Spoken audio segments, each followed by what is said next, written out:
রহস্যময় পারিবারিক গল্প। আমার মাসিক হওয়ার দিনগুলোতে ছেলে অন্যরকম আচরণ করে কি? গত কয়েক মাস ধরে লক্ষ্য করছি আমার মাসিকের সময় ছেলে আমার প্রতি বেশি যত্নশীল হয়ে ওঠে। সে বুঝে যায় কখন আমার অস্বস্তির সময়। আজও তেমনই একটা দিন। সকাল থেকেই পেটে ব্যথা। ছেলে চা বানিয়ে এনে দিল। বলল, মা, আজকে তুমি বিশ্রাম করো। সব কাজ আমি করে দেবগু। আমি অবাক হলাম। বললাম, তুই কিভাবে বুঝলি আজ আমার সে হেসে বলল, আমি তোমার সব বুঝি মাগু। দুপুরে আমি শুয়েছিলাম। সে এসে আমার পেটে হাত বুলিয়ে দিতে লাগল। আমি অস্বস্তি বোধ করে বললাম, না থাক। সে বলল, মা, এতে ব্যথা কমবে কি? তার হাতের স্পর্শে সত্যিই ব্যথা কমছিল। সন্ধ্যায় সে আমার পাশে বসে বলল, মা, আমি জানি এই সময়টায় তোমার কষ্ট হয়। আমি চাই সবসময় তোমার পাশে থেকে তোমার যত্ন নিতে। আমি বললাম, তুই তো আছিসই গু। সে আমার হাত ধরে বলল, মা, আমি একজন স্বামীর মতো যত্ন নিতে চাই। আমি তোমার সব ব্যথা, সব কষ্ট ভাগ করে নিতে চাই। তুমি কি আমাকে তোমার স্বামী হিসেবে গ্রহণ করবে? আমি হতবাক হয়ে তাকে দেখলাম। সে বলল, মা, আমি জানি এটা অদ্ভুত শোনাচ্ছে, কিন্তু আমি তোমাকে ভালোবাসি।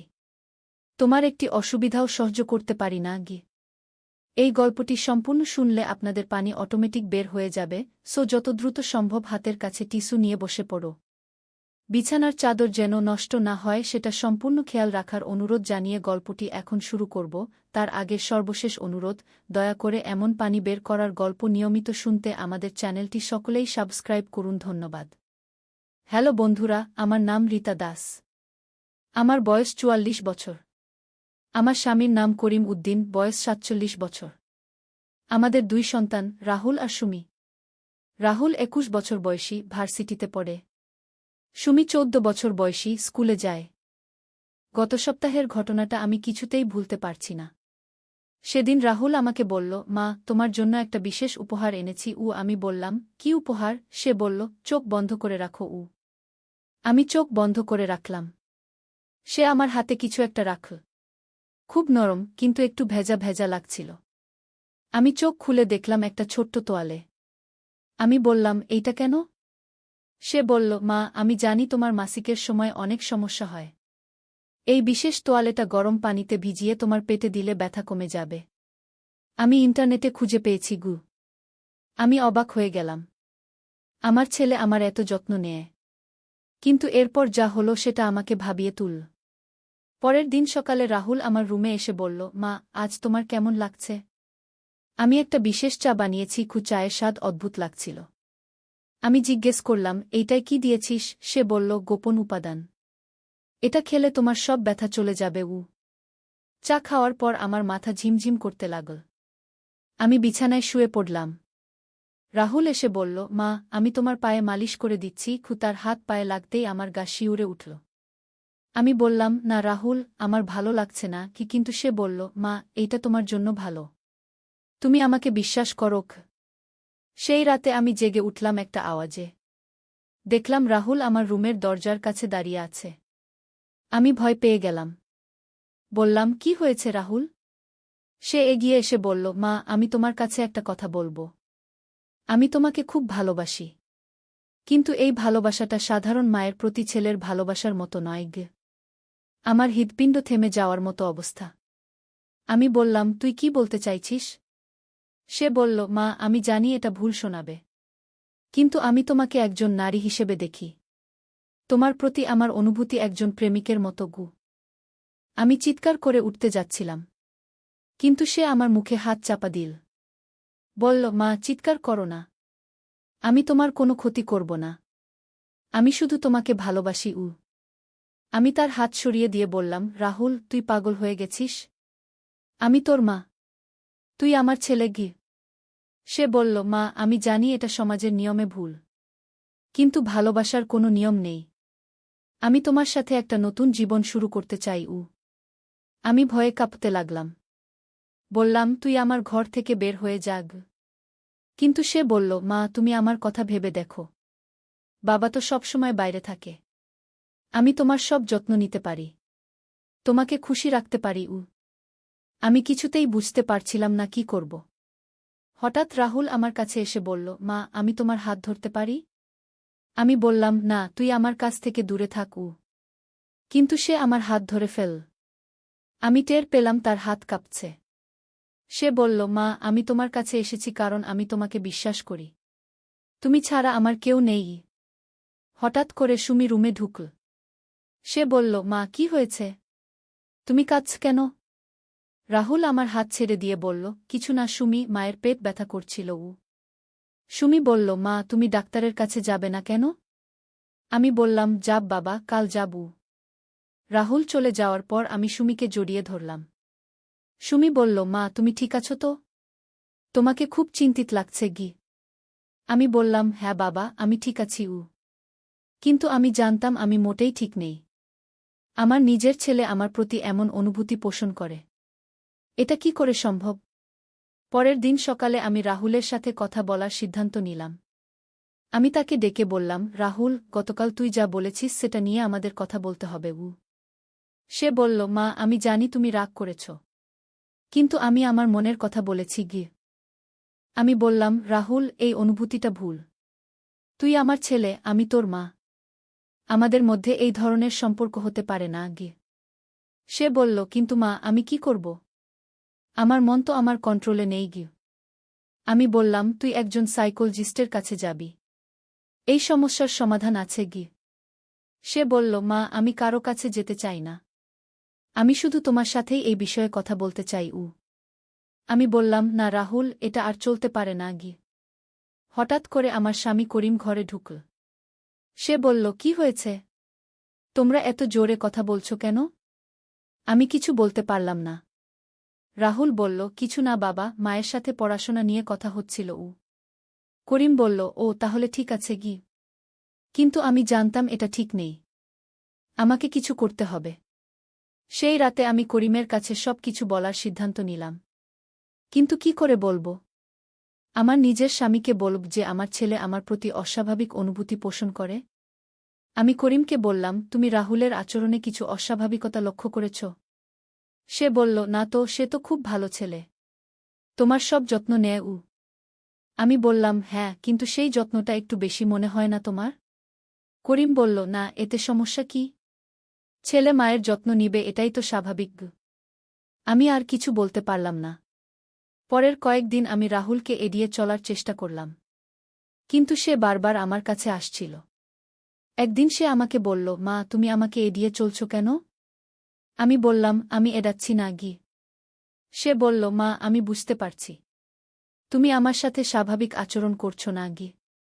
আমি বললাম, রাহুল, তুই যা বলেছিস সেটার পর আমি কি করে স্বাভাবিক থাকব? সে কাছে এসে বলল, মা, আমি তোমাকে কষ্ট দিতে চাই না। কিন্তু আমার মনের কথাটা বলে ফেলেছি। এখন আমি কি করব? আমি বললাম, তুই এই বিশ্বাসটা ভুলে যা গু। সে বলল, কি করে ভুলব মা? এটা তো আমার হৃদয়ের কথা গিউ। হঠাৎ করে আমার মনে হলো রাহুল হয়তো সত্যিই মানসিক কোনো সমস্যায় ভুগছে। আমি বললাম, রাহুল, তুই কি স্বপ্নে কিছু দেখিস? সে বলল, হ্যাঁ মা, আমি স্বপ্নে তোমাকে দেখি।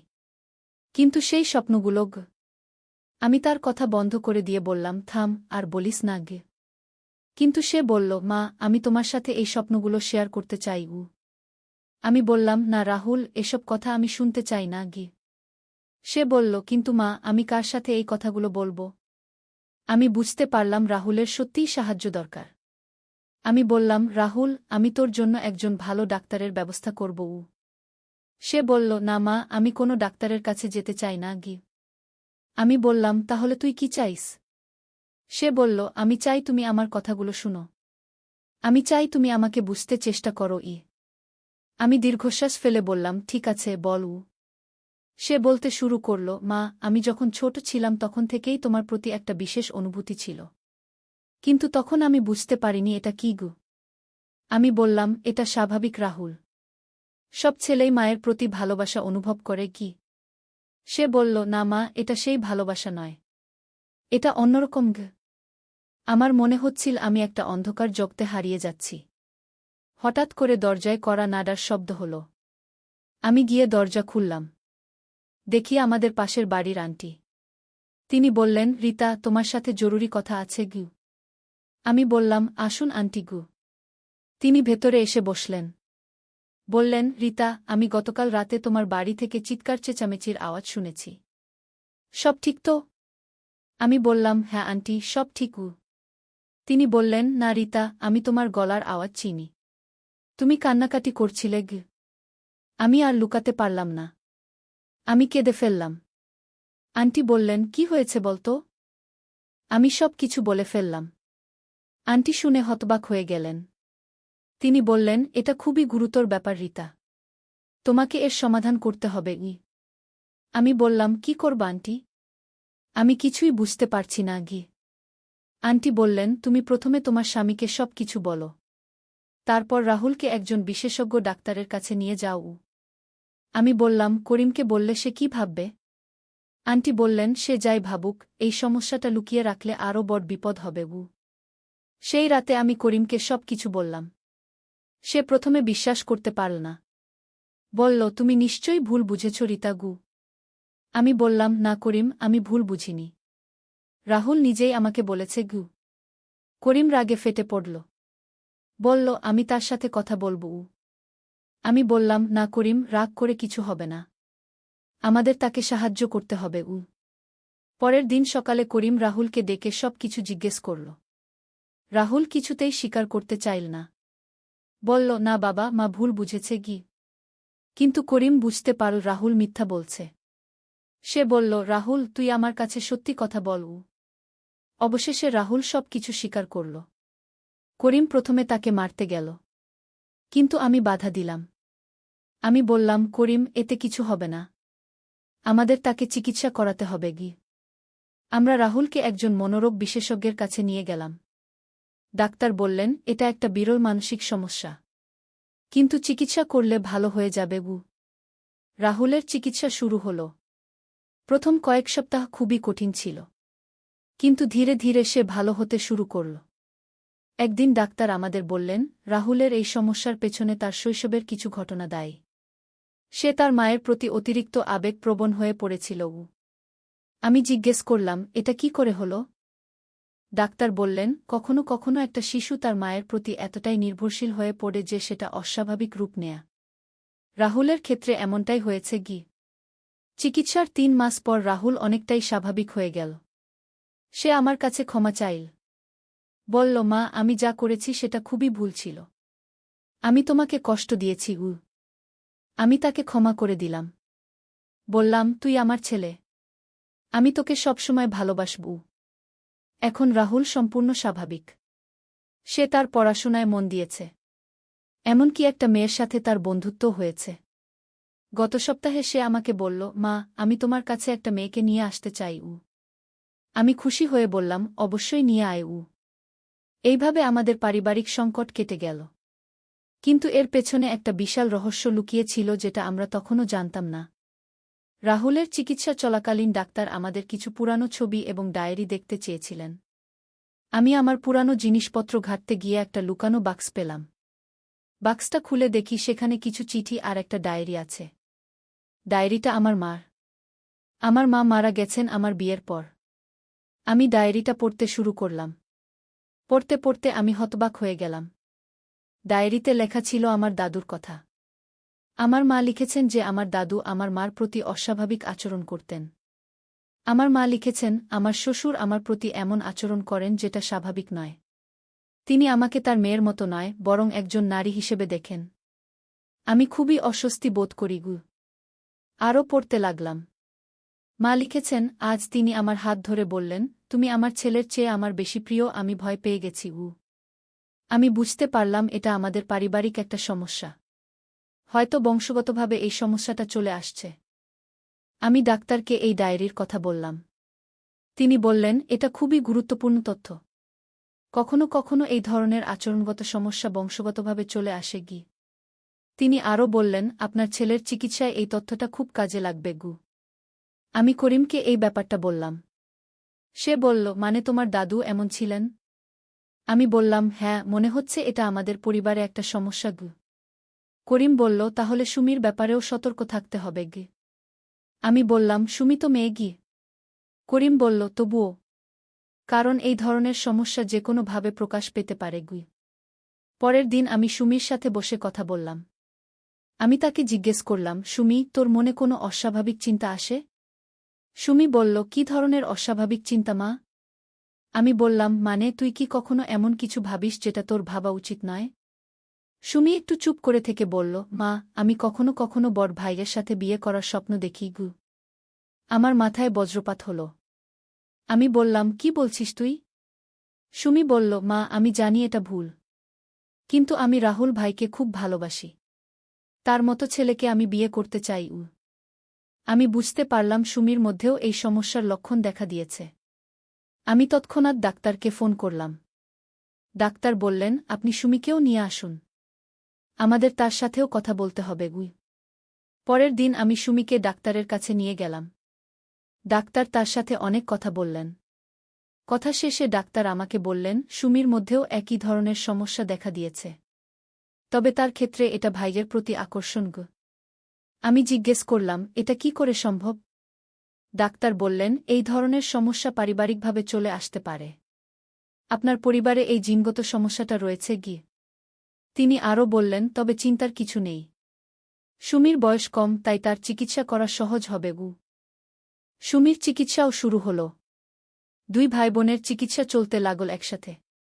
এদিকে আমি আরও অনুসন্ধান করতে থাকলাম আমাদের পারিবারিক ইতিহাস নিয়ে। আমি আমার নানির কাছে গেলাম। নানি এখনও জীবিত, বয়স ৯০ বছর।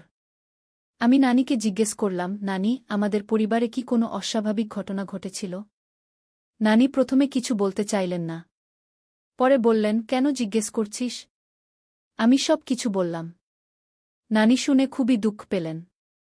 বললেন, হ্যাঁ রিতা, আমাদের পরিবারে এই সমস্যাটা বংশ পরম্পরায় চলে আসছে।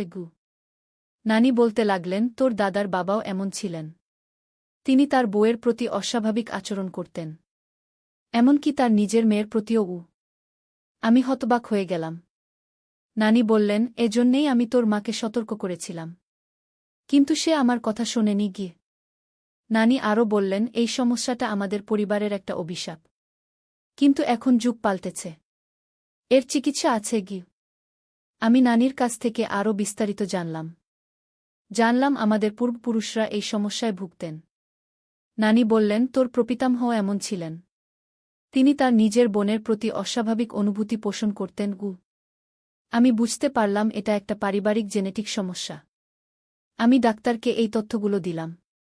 ডাক্তার বললেন, এখন আমি পুরো বিষয়টা বুঝতে পারছি। এটা একটা বিরল জেনেটিক ডিসঅর্ডার।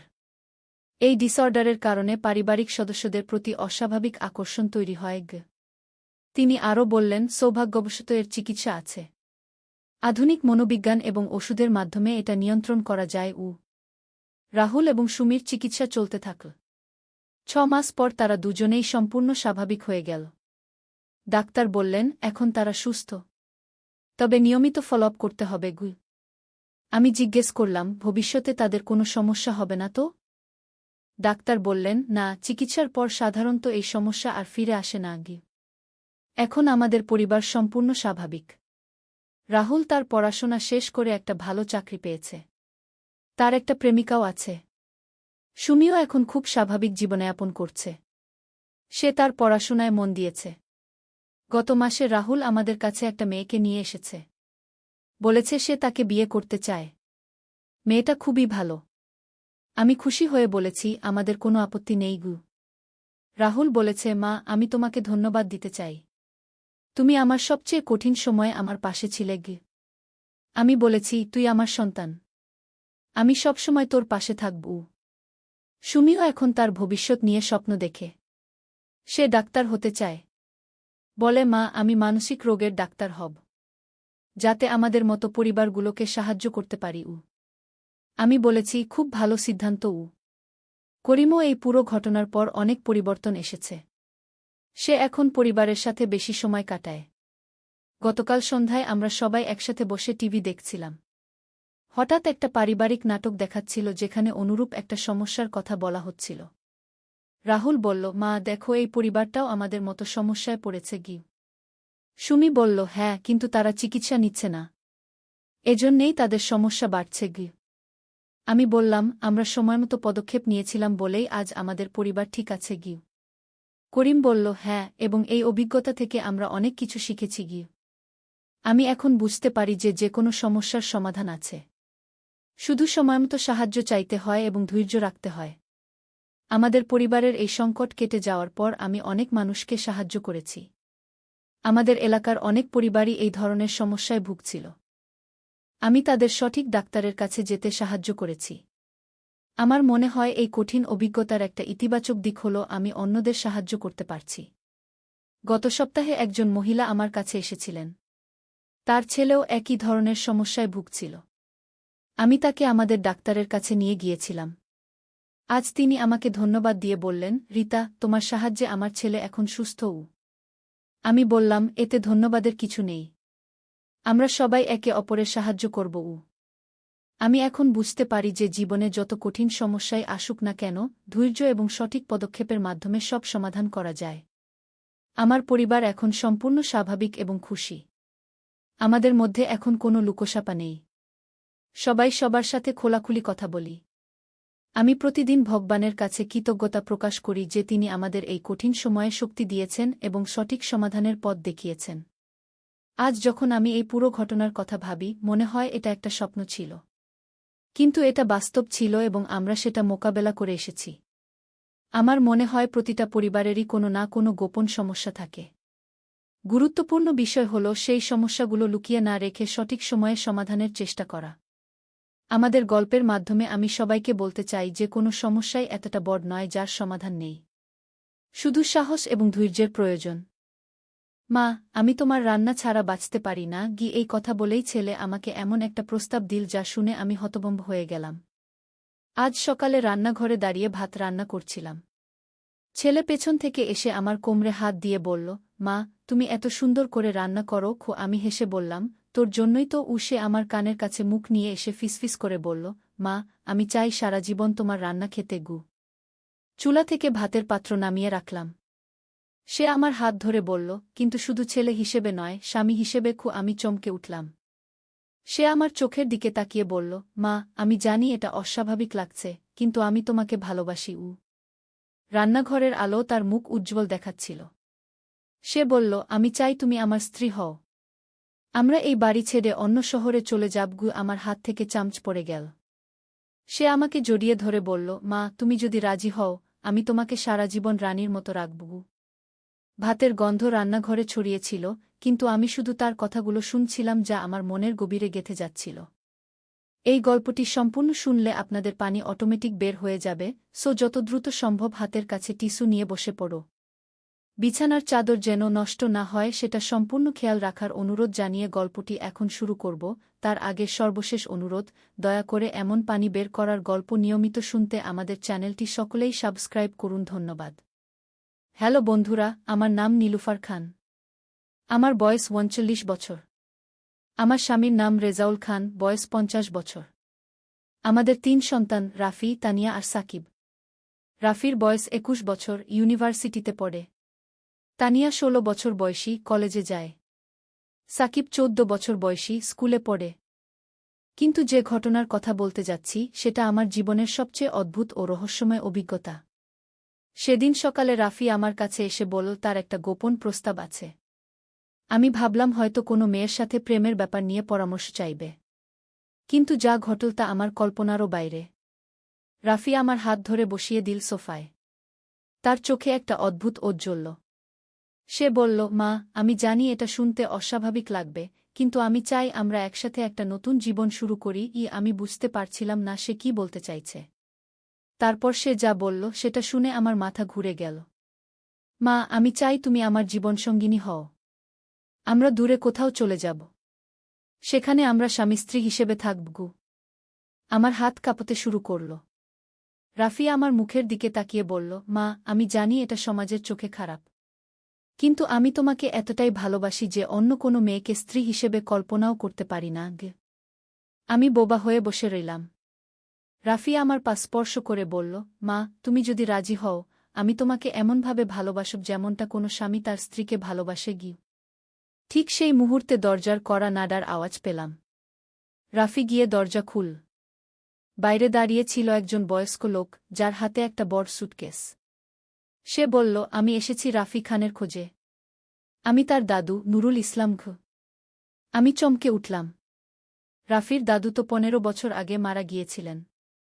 আমি রাফির দিকে তাকালাম। তার মুখ ফ্যাকাশে হয়ে গেছে। সে ইতস্তত করে বলল, দাদু, আপনি আপনি তো বৃদ্ধ লোকটি মুচকি হেসে বলল, হ্যাঁ, আমি মরে গিয়েছিলাম। কিন্তু আমার কিছু অসমাপ্ত কাজ ছিল। তাই আমি ফিরে এসেছি। আমার পুরো শরীর কাঁপছিল। এটা কি হচ্ছে? রাফি আমার দিকে তাকিয়ে বলল, মা, দাদু আসলে একজন জাদুকর ছিলেন। উনি আমাকে ছোটবেলায় অনেক অদ্ভুত জিনিস শিখিয়েছিলেন। দাদু ভেতরে ঢুকে তার সুটকেস খুল। সেখানে অনেক অদ্ভুত জিনিসপত্র, রঙিন পাথর, প্রাচীন বই, আর একটা আয়না যেটার মধ্যে আলো ঝিকমিক করছিল। তিনি বললেন, রাফি, তোমার মনের গভীরে যে আকাঙ্ক্ষা, সেটা আসলে একটা অভিশাপের ফল। আমাদের পারিবারিক একটা পুরাতন অভিশাপ। আমি অবাক হয়ে জিজ্ঞেস করলাম, কি ধরনের অভিশাপ? দাদু বললেন, আমাদের পূর্বপুরুষরা একসময় একটা প্রাচীন মন্দিরে ডাকাতি করেছিল।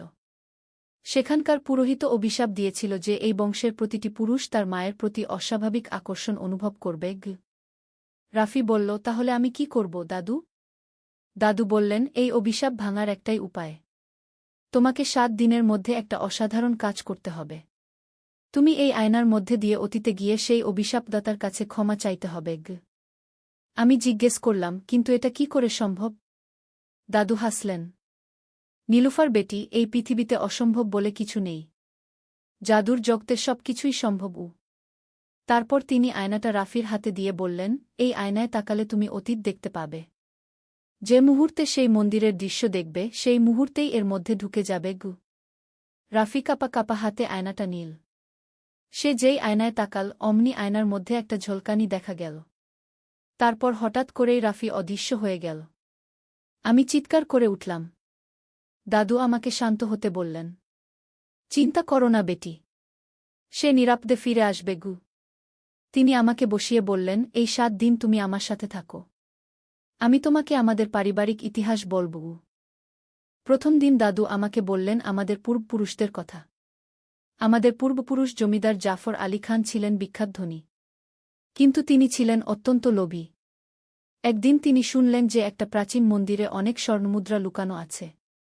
দ্বিতীয় দিন দাদু বললেন, জাফর আলী তার সৈন্যদের নিয়ে সেই মন্দির আক্রমণ করেছিল। কিন্তু মন্দিরের পুরোহিত ছিল একজন শক্তিশালী তান্ত্রিক। তৃতীয় দিন দাদু বর্ণনা করলেন সেই ভয়ঙ্কর রাতের কথা। পুরোহিত অভিশাপ দিয়ে বলেছিল, তোমার বংশের প্রতিটি পুরুষ তার মায়ের প্রতি কামনা অনুভব করবে। এই অভিশাপ ততদিন থাকবে যতদিন না কেউ আমার কাছে এসে ক্ষমা চায়।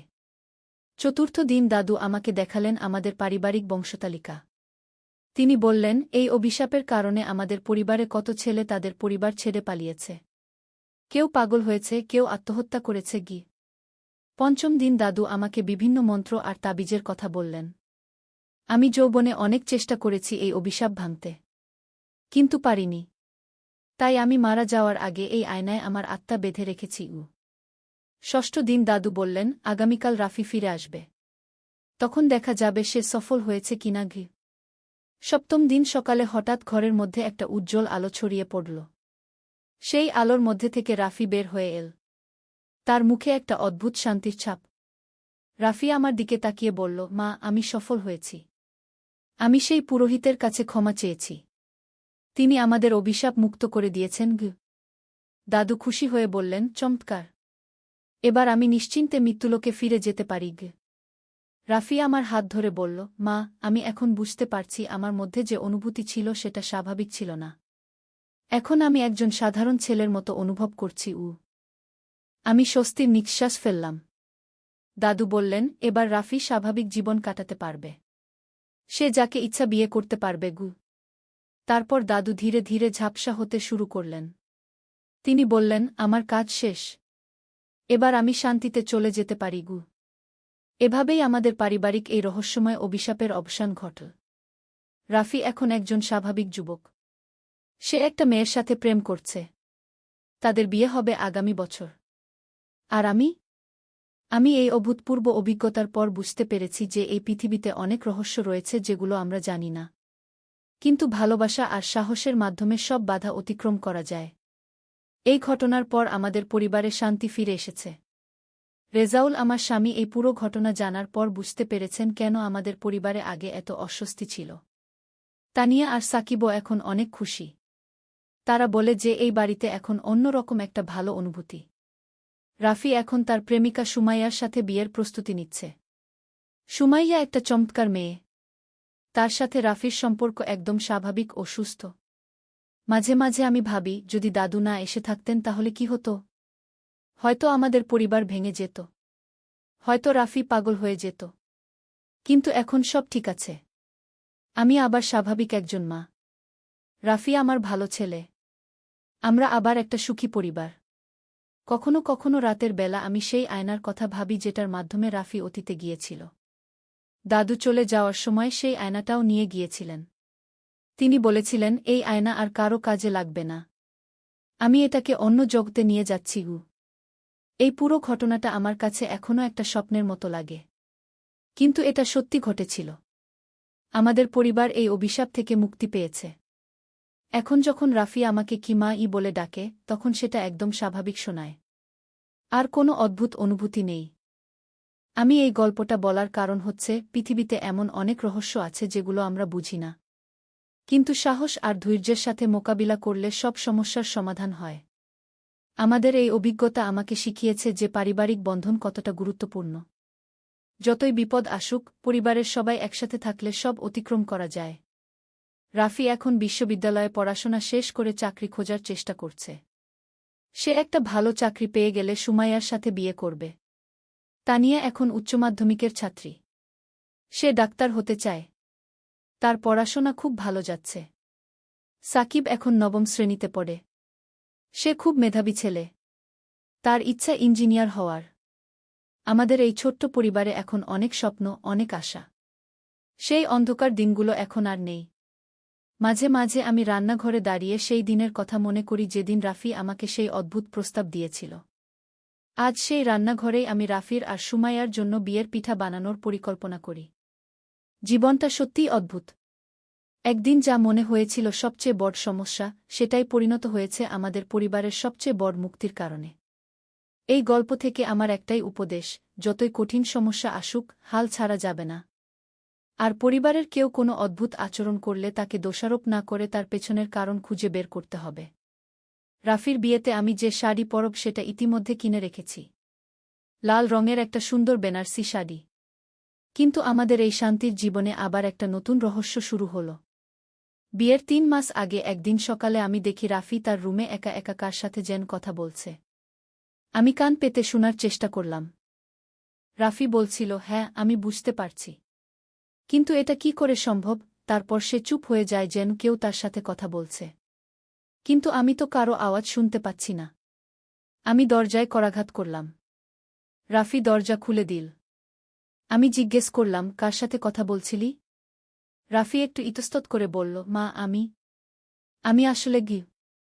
তারপর সে বলল, মা, তুমি বিশ্বাস করবে না, কিন্তু দাদু আবার আমার সাথে কথা বলেন। আমি চমকে উঠলাম। কি বলছিস? দাদু তো চলে গেছেন। রাফি বলল, হ্যাঁ, কিন্তু তিনি আমাকে বলেছেন যে আরেকটা গুরুত্বপূর্ণ কাজ বাকি আছে। আমাদের পরিবারে আরও একটা গোপন রহস্য আছে। আমি বসে পড়লাম। কি রহস্য? রাফি বলল, দাদু বলেছেন যে আমাদের বাড়ির নিচে একটা গোপন ভূগর্ভস্থ কক্ষ আছে। সেখানে আমাদের পূর্বপুরুষদের অনেক গুপ্তধন লুকানো আছে। এ কি শুনছি? আমি বললাম, কিন্তু এতদিন তো কিছু জানতাম না। রাফি বলল, দাদু বলেছেন যে এই গুপ্তধন খুঁজে বের করা খুবই জরুরি। কারণ এই টাকা দিয়ে আমাদের পরিবারের অনেক মানুষের উপকার করতে পারব। আমি রেজাউলকে এই কথা বললাম। প্রথমে সে বিশ্বাস করল না। কিন্তু যখন রাফি তাকে বিস্তারিত বলল, তখন সেও অবাক হয়ে গেল। রেজাউল বলল, যদি সত্যিই কোনো গুপ্তধন থাকে তাহলে খোঁজ করে দেখতে দোষ কি? আমরা ঠিক করলাম যে পরদিন রাতের বেলা খোঁজ করব। রাফি বল, দাদু তাকে বলেছেন যে বাড়ির উঠানের ঠিক মাঝখানে একটা পুরাতন নলকূপ আছে। সেখান থেকে পশ্চিম দিকে ২০ হাত গেলে মাটির নিচে একটা পাথর পাওয়া যাবে। পরদিন রাতে আমরা সবাই মিলে খোঁজ শুরু করলাম। তানিয়া আর সাকিবও এসে যোগ দিল। আমরা কোদাল দিয়ে মাটি খুঁড়তে শুরু করলাম। প্রায় ২ ঘণ্টা খোঁড়ার পর সত্যিই একটা বড় পাথর পেলাম। পাথরটা সরানোর পর দেখি একটা গর্ত। গর্তের মধ্যে একটা সিঁড়ি নিচের দিকে চলে গেছে। রেজাউল টর্চলাইট নিয়ে প্রথমে নামল। তারপর আমি, রাফি, তানিয়া আর সাকিব নামলাম। সিঁড়ি দিয়ে নামতে নামতে দেখি একটা বড় ঘর। ঘরের মধ্যে অনেক পুরাতন আসবাব, বই আর একদম কোনায় একটা বট কাঠের বাক্স। বাক্সটা খুলে দেখি সত্যিই অনেক স্বর্ণের মুদ্রা, হীরা, মূল্যবান পাথর। তানিয়া চিৎকার করে বলল, আব্বু, আমরা ধনী হয়ে গেছি। কিন্তু রাফি হঠাৎ বলল, দাদাও। দাদু বলেছেন এই ধন নিয়ে আমাদের সাবধান থাকতে হবে। আমি জিজ্ঞেস করলাম, কেন? রাফি বলল, এই ধনের উপরেও একটা শর্ত আছে। যদি আমরা এই ধন নিজেদের জন্য ব্যবহার করি তাহলে আবার অভিশাপ নেমে আসবে। কিন্তু যদি গরিব মানুষের সেবায় লাগাই তাহলে আমাদের পরিবারে চিরকাল সুখশান্তি থাকবে। আমরা সবাই একমত হলাম যে এই ধন দিয়ে আমাদের এলাকার গরিব মানুষদের সাহায্য করব। একটা হাসপাতাল বানাব, স্কুল বানাব, গরিবদের ঘর বানিয়ে দেব। পরের দিন আমরা ওই ধনের একটা অংশ নিয়ে এসে একটা ব্যাংকে জমা রাখলাম। বাকি ধন সেই গোপন ঘরেই রেখে দিলাম। তারপর আমরা আমাদের পরিকল্পনা অনুযায়ী কাজ শুরু করলাম। প্রথমে আমাদের এলাকার সবচেয়ে গরিব পরিবারগুলোর তালিকা বানালাম। রেজাউল একটা দাতব্য সংস্থা খুল। আমরা প্রতি মাসে 10টা গরিব পরিবারকে সাহায্য করতে শুরু করলাম। কারো বাড়ি মেরামত করে দিলাম, কারো ছেলেমেয়ের পড়াশোনার খরচ দিলাম। এলাকার মানুষ দেখে অবাক। তারা ভাবছে আমরা হঠাৎ এত টাকা পেলাম কোথায়। আমরা কাউকে সত্যি কথা বলিনি। শুধু বলেছি যে আমাদের ভাগ্য খুলে গেছে। 6 মাস পর আমরা দেখি আমাদের পরিবারে সত্যিই অনেক ভালো কিছু হচ্ছে। রাফির চাকরি হয়েছে একটা বড় কোম্পানিতে। তানিয়ার রেজাল্ট এতই ভালো যে সে একটা বৃত্তি পেয়েছে।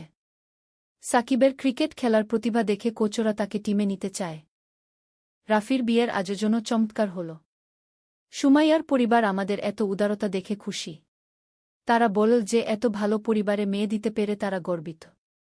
বিয়ের দিন রাফি আমাকে একা ডেকে বলল, মা, আজ আমার খুব খুশি লাগছে। দাদু আমাকে স্বপ্নে এসে বলেছেন যে তিনি আমাদের জন্য গর্বিত। আমরা সঠিক পথ বেছে নিয়েছি। বিয়ের পর রাফি আর সুমাইয়া আমাদের সাথেই থাকল। সুমাইয়া এসে আমাদের পরিবারে আরও আনন্দ নিয়ে এল। সে আমাদের সাহায্যের কাজেও যোগ দিল। 1 বছর পর সুমাইয়া মা হওয়ার খবর দিল। আমরা সবাই খুব খুশি। রাফি বলল, মা, আমাদের পরিবারে নতুন একটা প্রাণের আগমন। দাদুর আশীর্বাদ আমাদের উপর আছে কি? আমি মনে মনে ভাবলাম, সত্যিই আমাদের জীবনে কত বড় পরিবর্তন এসেছে। একসময় যে পরিবার ভাঙার উপক্রম হয়েছিল, আজ সেই পরিবার এত সুখী। সুমাইয়ার সন্তান হওয়ার পর আমরা ঠিক করলাম যে আরও বেশি দাতব্য কাজ করব। আমরা একটা এতিমখানা খুললাম। সেখানে 20টা এতিম বাচ্চা থাকে। এতিমখানার বাচ্চারা আমাদের নাতিপুতির সাথে খেলে। তানিয়া আর সাকিব ওদের পড়াতে সাহায্য করে। আমাদের ঘর সবসময় বাচ্চাদের হাসির আওয়াজে মুখরিত থাকে। রেজাউল বলে, নীলুফার, আমাদের জীবনে এত আনন্দ আগে কখনো ছিল না। মনে হচ্ছে আমরা স্বর্গেই বাস করছি। 1 বছর পর আমাদের পরিবারে আরেকটা খুশির খবর এল। তানিয়া মেডিকেল কলেজে চান্স পেয়েছে। সাকিবকে জাতীয় ক্রিকেট টিমের জুনিয়র ক্যাম্পে নেওয়া হয়েছে। আমি রান্নাঘরে দাঁড়িয়ে এইসব ভাবছি। হঠাৎ মনে হলো কেউ আমার কাঁধে হাত রেখেছে। পেছনে তাকিয়ে দেখি কেউ নেই। কিন্তু একটা উষ্ণ অনুভূতি হল। আমার মনে হল দাদু আমাকে বলছেন, বেটি, তুমি ভালো কাজ করেছ। তোমাদের পরিবার এখন সত্যিকারের সুখী। আমার আত্মা শান্তি পেয়েছে। সেদিন রাতে আমার স্বপ্নে দাদু এসে বললেন, নীলুফার বেটি, তোমরা এখন আমার দেওয়া সব কাজ সম্পন্ন করেছ। এবার আমি চিরকালের জন্য চলে যাব। কিন্তু আমার আশীর্বাদ তোমাদের সাথে থাকবে। পরদিন থেকে রাফি আর বলল না যে দাদুর সাথে কথা হয়েছে। মনে হল দাদু সত্যিই চলে গেছেন। কিন্তু আমাদের ভালো কাজ থেমে থাকেনি। আমরা আরও 1 বছর পর একটা বিনামূল্যে চিকিৎসা কেন্দ্র খুললাম। সেখানে গরিব মানুষরা বিনা পয়সায় চিকিৎসা পায়। তানিয়া এখন মেডিকেলের 2য় বর্ষে। সে বলে, আম্মা, আমি ডাক্তার হয়ে আমাদের চিকিৎসা কেন্দ্রেই কাজ করব। গরিব মানুষদের সেবা করব। সাকিব এখন জাতীয় টিমের সদস্য। সে তার সব পুরস্কারের টাকা আমাদের দাতব্য কাজে দিয়ে দেয়। বলে, আম্মা, এই সব টাকা আসলে আমাদের না। এই টাকা গরিব মানুষদের। রাফি আর সুমাইয়ার ছেলে রায়হান এখন 2 বছর বয়স। সে খুব দুষ্টু আর মায়াবী। তার হাসি দেখলেই মন ভালো হয়ে যায়। রায়হান যখন হাঁটতে শিখেছে তখন সে সবার আগে এতিমখানার বাচ্চাদের কাছে দৌড়ে যায়। মনে হয় সে বুঝতে পারে যে ওরা তার ভাইবোনের মতো। আজ আমাদের এই দাতব্য কাজের ৩ বছর পূর্ণ হল। আমরা এই ৩ বছরে ৫,০০০ গরিব পরিবারকে সাহায্য করেছি।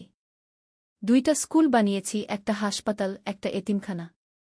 রেজাউল বলে, নীলুফার, আমার জীবনে এর চেয়ে বেশি সন্তুষ্টি আর কিছুতে পাইনি। আমাদের পরিবার এখন শুধু আমাদের নয়, পুরো এলাকার মানুষ আমাদের অনেক সম্মান করে। তারা বলে আমরা এলাকার দেবদূত। আমি জানি আমরা দেবদূত নই, আমরা শুধু সৌভাগ্যবান যে আমাদের সাহায্য করার মতো সামর্থ্য আছে। গত মাসে আমাদের এলাকায় বন্যা হয়েছিল। আমরা সবার আগে ত্রাণ কাজে এগিয়ে গেলাম। আমাদের পুরো পরিবার, এমনকি ২ বছরের রায়হানও আমাদের সাথে ছিল ত্রাণ বিতরণের সময়। একজন বয়স্ক মানুষ আমার হাত ধরে বলল, বেটি, তোমাদের মতো মানুষ থাকলে পৃথিবীতে স্বর্গ নেমে আসে গি। সেদিন রাতে আমি ভাবলাম, আমাদের এই যাত্রা কেমন অদ্ভুত। একসময় যে পরিবারে অভিশাপ ছিল, আজ সেই পরিবার হাজার হাজার মানুষের আশীর্বাদ পাচ্ছে। রাফি এখন একটা কোম্পানির ম্যানেজার। সুমাইয়া একটা এনজিওতে কাজ করে। তানিয়া ডাক্তার হওয়ার জন্য কঠোর পরিশ্রম করছে। সাকিব দেশের হয়ে ক্রিকেট খেলছে। আর আমি একজন সন্তুষ্ট মা। আমার সব সন্তান ভালো মানুষ। তারা শুধু নিজেদের জন্য বাঁচে না, অন্যদের জন্যও বাঁচে। মাঝে মাঝে আমি সেই গুপ্তধনের গোপন ঘরে যাই। ধনের বেশিরভাগ এখনও আছে। আমরা অল্প অল্প করে খরচ করি যেন আমাদের সাহায্যের কাজ অনেক দিন চালিয়ে যেতে পারি। সেই ঘরে একটা পুরাতন ডায়েরি পেয়েছিলাম। সেটা পরে জানতে পারলাম আমাদের পূর্বপুরুষ জাফর আলী খানের আসল ইচ্ছার কথা। তিনি লিখেছিলেন যে তার জমানো সম্পদ যেন একদিন গরিব মানুষের কাজে লাগে। কিন্তু তার ছেলেরা সেই ইচ্ছা পূরণ করেনি। তাই সেই অভিশাপ। আমরা তার ইচ্ছা পূরণ করেছি বলেই আমাদের পরিবারে শান্তি এসেছে। রায়হান এখন কথা বলতে শিখেছে। সে প্রথম যে কথা বলেছে সেটা কি দাদু। রাফি বলে ওর দাদু মানে রেজাউল। কিন্তু আমার মনে হয় সে অন্য দাদুর কথা বলেছে। আজ রায়হানের ৩য় জন্মদিন। আমরা এতিমখানার সব বাচ্চাদের নিয়ে একসাথে পালন করলাম। কেক কাটার সময় রায়হান বলল, দাদু এসেছে গি। আমি চারদিকে তাকালাম। কিন্তু কাউকে দেখলাম না। হয়তো শিশুরা যা দেখে আমরা বড়রা তা দেখি না। সেদিন রাতে আমার স্বপ্নে দাদু এসে বললেন, বেটি, তোমাদের ভালো কাজ দেখে আমি গর্বিত। রায়হান আমাদের পরিবারের নতুন আশা। সে বড় হয়ে আরও ভালো কাজ করবে গু। আমি এখন ৫১ বছর বয়সী। আমার চুলে পাক ধরেছে। কিন্তু মনে হচ্ছে আমি আগের চেয়ে অনেক সুন্দর। কারণ আমার মন পবিত্র হয়েছে ভালো কাজের মাধ্যমে। রেজাউল বলে, নীলুফার, তুমি আগের চেয়ে অনেক বেশি সুন্দর লাগছ। তোমার মুখে এক ধরনের উজ্জ্বলতা গু। আমি জানি এই উজ্জ্বলতা আসে ভেতর থেকে। যখন মন পবিত্র থাকে তখন মুখেও সেই ছাপ পড়ে। আগামী মাসে তানিয়ার মেডিকেল পরীক্ষা। সে বলেছে পাশ করার পরেই আমাদের চিকিৎসা কেন্দ্রে কাজ শুরু করবে। আম্মা, আমি চাই আমাদের এলাকায় কোনো মানুষ যেন চিকিৎসার অভাবে মারা না যায় গু। সাকিব গত মাসে একটা আন্তর্জাতিক ম্যাচে সেঞ্চুরি করেছে। সে বলল, আম্মা, এই সেঞ্চুরির পুরস্কারের টাকা দিয়ে আমরা আরেকটা স্কুল বানাব গো। রাফি আর সুমাইজা আরেকটা সন্তানের অপেক্ষায়। সুমাইজা বলে, আম্মা, আমার মনে হচ্ছে এবার মেয়ে হবে। সে রায়হানের সাথে আমাদের পরিবারের ঐতিহ্য এগিয়ে নিয়ে যাবে গু। আমার এই পরিবার এখন শুধু আমাদের নয়। এই পরিবার এই এলাকার প্রতিটি অসহায় মানুষের। যখনই কেউ বিপদে পড়ে তারা আমাদের কাছেই আসে। গত সপ্তাহে একটা বিধবা মহিলা এসেছিল। তার স্বামী মারা যাওয়ার পর তার কোনো উপার্জন নেই। আমরা তাকে আমাদের এতিমখানা রান্নার কাজ দিয়েছি। এখন সে আমাদের পরিবারের মতোই। আমাদের এই দাতব্য কাজের কথা শুনে দূর দূর থেকে মানুষ আসে। তারা বলে, আপা, আমরাও আপনাদের সাথে কাজ করতে চাই। এখন আমাদের একটা বড় টিম হয়েছে। ৫০ জন স্বেচ্ছাসেবক আমাদের সাথে কাজ করে। তারাও নিজেদের সামর্থ্য অনুযায়ী সাহায্য করে। প্রতি শুক্রবার আমরা সবাই মিলে একসাথে বৈঠক করি। পরের সপ্তাহের কাজের পরিকল্পনা করি। দেখি কোনো পরিবারের কি সাহায্যের প্রয়োজন। এই কাজ করতে গিয়ে আমি বুঝেছি যে সুখ আসলে ভাগ করে নিলে বাড়ে। যত বেশি মানুষের মুখে হাসি ফোটাতে পারি তত বেশি নিজের মনেও আনন্দ আসে। রায়হান এখন আমাদের সাথে সব জায়গায় যায়। এতিমখানার বাচ্চারা তাকে দেখলে ভিড় করে আসে। সে তাদের সাথে খেলে হাসে। মনে হয় সে বুঝতে পারে তার দায়িত্ব কি। কয়েকদিন আগে একটা টিভি চ্যানেল আমাদের নিয়ে রিপোর্ট করতে এসেছিল। তারা জানতে চায় আমরা এত টাকা পাই কোথায়। আমরা বলেছি যে আমাদের পারিবারিক সঞ্চয় থেকে এই কাজ করি। রিপোর্টার বলল, আপনাদের পরিবার সত্যিই অনুপ্রেরণার। এই এলাকার মানুষ আপনাদের দেবতুল্য মনে করে কি? আমি বললাম, আমরা দেবতা নই। আমরা শুধু বিশ্বাস করি যে মানুষের সেবা করাই জীবনের সবচেয়ে বড় ধর্ম। সেই রিপোর্ট প্রচারের পর আমাদের কাছে দেশের বিভিন্ন প্রান্ত থেকে ফোন আসতে শুরু করল। অনেকেই বলল তারা আমাদের মতো কাজ শুরু করতে চায়। রাফি বলল, মা, আমাদের এই ভালো কাজ এখন সারা দেশে ছড়িয়ে যাচ্ছে। দাদু স্বর্গ থেকে হয়তো দেখছেন গু। আমার মনে হয় দাদু সত্যিই দেখছেন। কারণ আমাদের যত কাজ বাড়ছে ততই নতুন নতুন পথ খুলে যাচ্ছে। গত মাসে সরকার আমাদের একটা সম্মাননা দিয়েছে। সেরা দাতব্য পরিবারকে পুরস্কার পেয়েছি আমরা। মন্ত্রী মহোদয় বলেছেন, এই পরিবার দেশের জন্য গর্বের গু। কিন্তু আমি জানি আমাদের আসল পুরস্কার হচ্ছে গরিব মানুষের মুখের হাসি। যখন কোনো অসহায় মা বলে, আপা, আপনাদের জন্য আমার সন্তান বেঁচে আছে, কি তখনই আমি বুঝি আমাদের জীবনের সার্থকতা। তানিয়া এখন ডাক্তার। সে আমাদের হাসপাতালে বিনামূল্যে রোগী দেখে। তার স্বপ্ন হচ্ছে একদিন এই এলাকা থেকে অকাল মৃত্যু একদম বন্ধ করা। আম্মা, আমি চাই আমাদের এলাকায় প্রতিটি শিশুর জন্ম নিরাপদ হোক। প্রতিটি মা সুস্থ থাকুক। তানিয়ার এই কথা শুনলে আমার চোখে পানি চলে আসে। সাকিব এখন জাতীয় টিমের ক্যাপ্টেন। কিন্তু সে কখনো ভোলে না তার শেক্ট। প্রতি ম্যাচ জেতার পর সে বলে, এই আমার এলাকার গরিব মানুষদের জন্য গো। রাফি আর সুমাইয়ার দ্বিতীয় সন্তান রাইসা এখন 1 বছর বয়স। ও খুব চঞ্চল আর হাসিখুশি। রায়হান তার বোনকে খুব যত্ন করে। রাইসা যখন হাসে তখন মনে হয় ঘরে যেন আলো ছড়িয়ে পড়ে। এতিমখানার বাচ্চারা ওকে দেখলে সবাই ভিড় করে আসে। আমাদের এতিমখানায় এখন 50টা বাচ্চা আছে। তারা সবাই আমাদের নিজের সন্তানের মতো। প্রতিদিন সকালে তাদের হইচই শুনলে মন ভালো হয়ে যায়। বাচ্চাদের মধ্যে একটা ছেলে আছে, নাম শফিক। তার বয়স 8 বছর। সে খুব মেধাবী। তানিয়া বলে, আম্মা, শফিক বড় হয়ে ডাক্তার হতে চায়। আমি ওকে সব সাহায্য করব।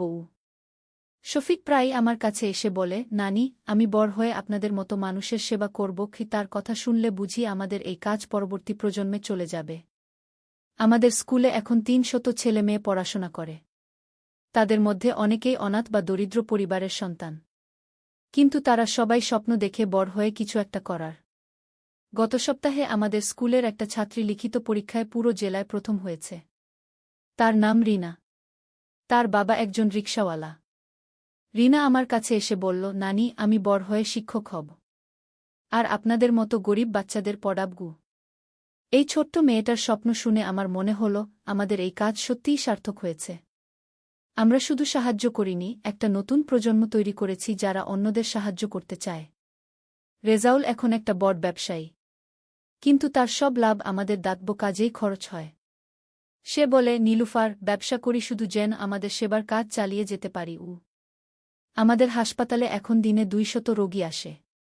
তানিয়া আর আরও 3 জন ডাক্তার কাজ করেন। সব চিকিৎসা বিনামূল্যে।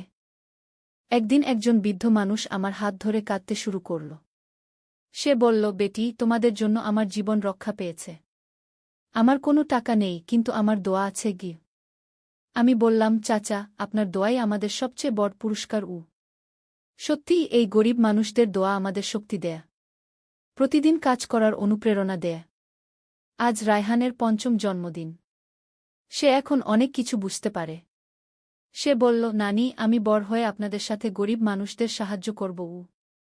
আমি তাকে জড়িয়ে ধরে বললাম, বাবা, তুমি আমাদের পরিবারের আশার আলো। রাইসাও এখন হাঁটতে পারে। সে প্রতিদিন এতিমখানার বাচ্চাদের সাথে খেলে।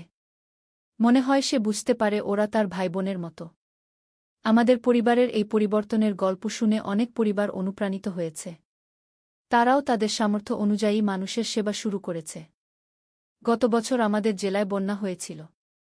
আমরা তখন দেখলাম আমাদের অনুপ্রাণিত পরিবারগুলো কেমন এগিয়ে এল। সবাই মিলে ত্রাণকাজ করেছি।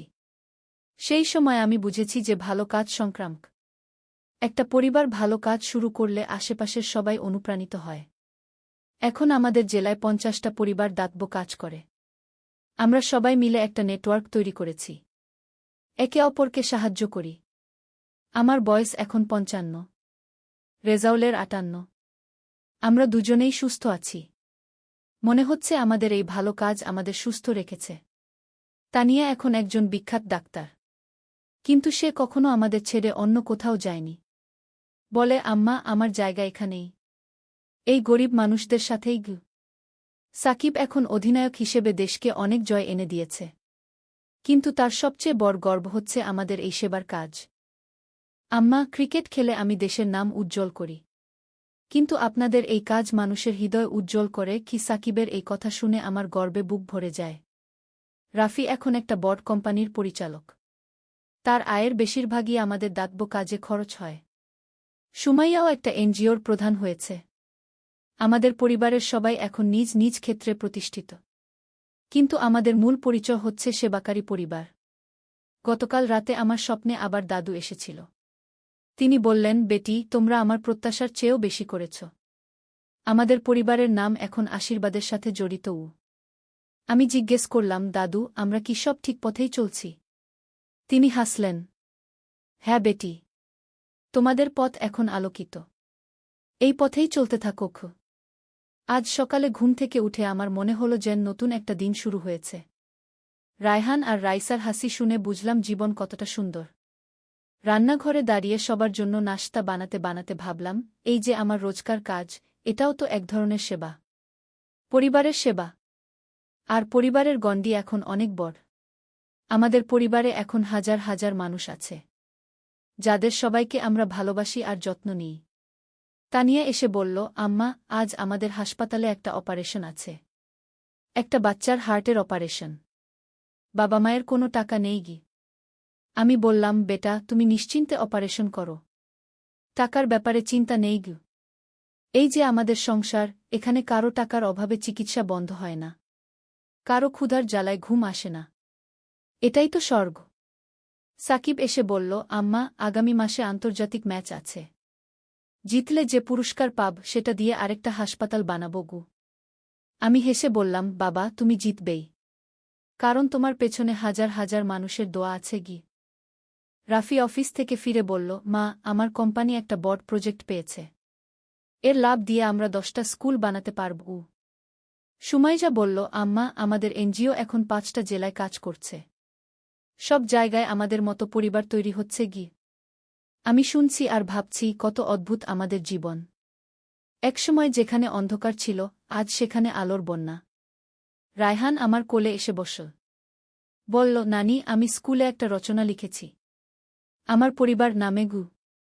আমি বললাম, শোনা তো বাবা, কি লিখেছিস? রায়হান বলতে শুরু করল, আমার পরিবার শুধু আমাদের ঘরের মানুষ নয়। আমার পরিবারে অনেক অনেক মানুষ আছে, যাদের কোনো ঘর নেই, আমরা তাদের ঘর দিয়েছি।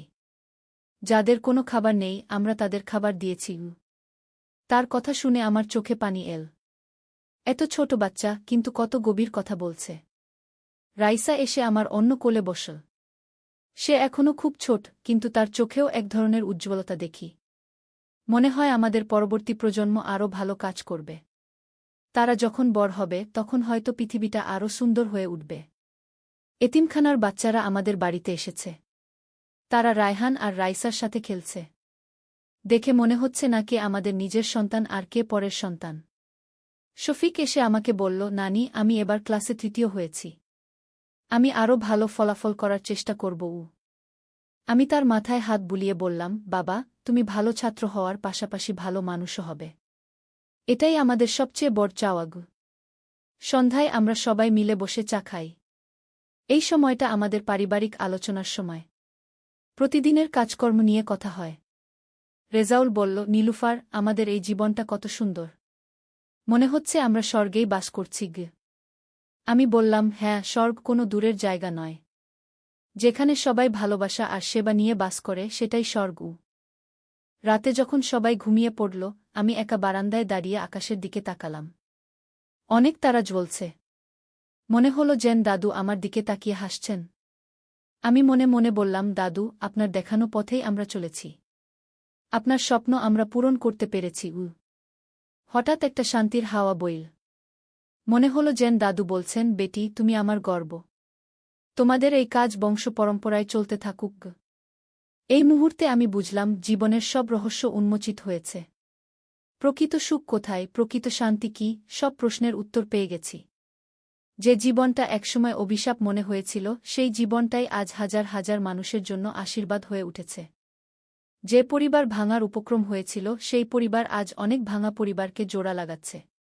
আগামীকাল আবার নতুন দিন, নতুন স্বপ্ন, নতুন পরিকল্পনা, আরও কিছু অসহায় মানুষের মুখে হাসি ফোটানোর স্বপ্ন। আমি জানি আমাদের এই যাত্রা কখনো শেষ হবে না। এক প্রজন্ম থেকে আরেক প্রজন্মে চলে যাবে। রায়হান, রাইসা আর আমাদের এতিমখানার সব বাচ্চা বড় হয়ে এই কাজ এগিয়ে নিয়ে যাবে। এই যে আমার গল্প, এটা শুধু আমার একার নয়। এটা আমাদের পুরো পরিবারের গল্প। এটা সেই সব মানুষের গল্প যাদের জীবনে আমরা ছোট্ট একটু আলো জ্বালাতে পেরেছি। আর সবচেয়ে বড় কথা, এটা সেই দাদুর গল্প যিনি মৃত্যুর পরেও আমাদের পথ দেখিয়েছেন।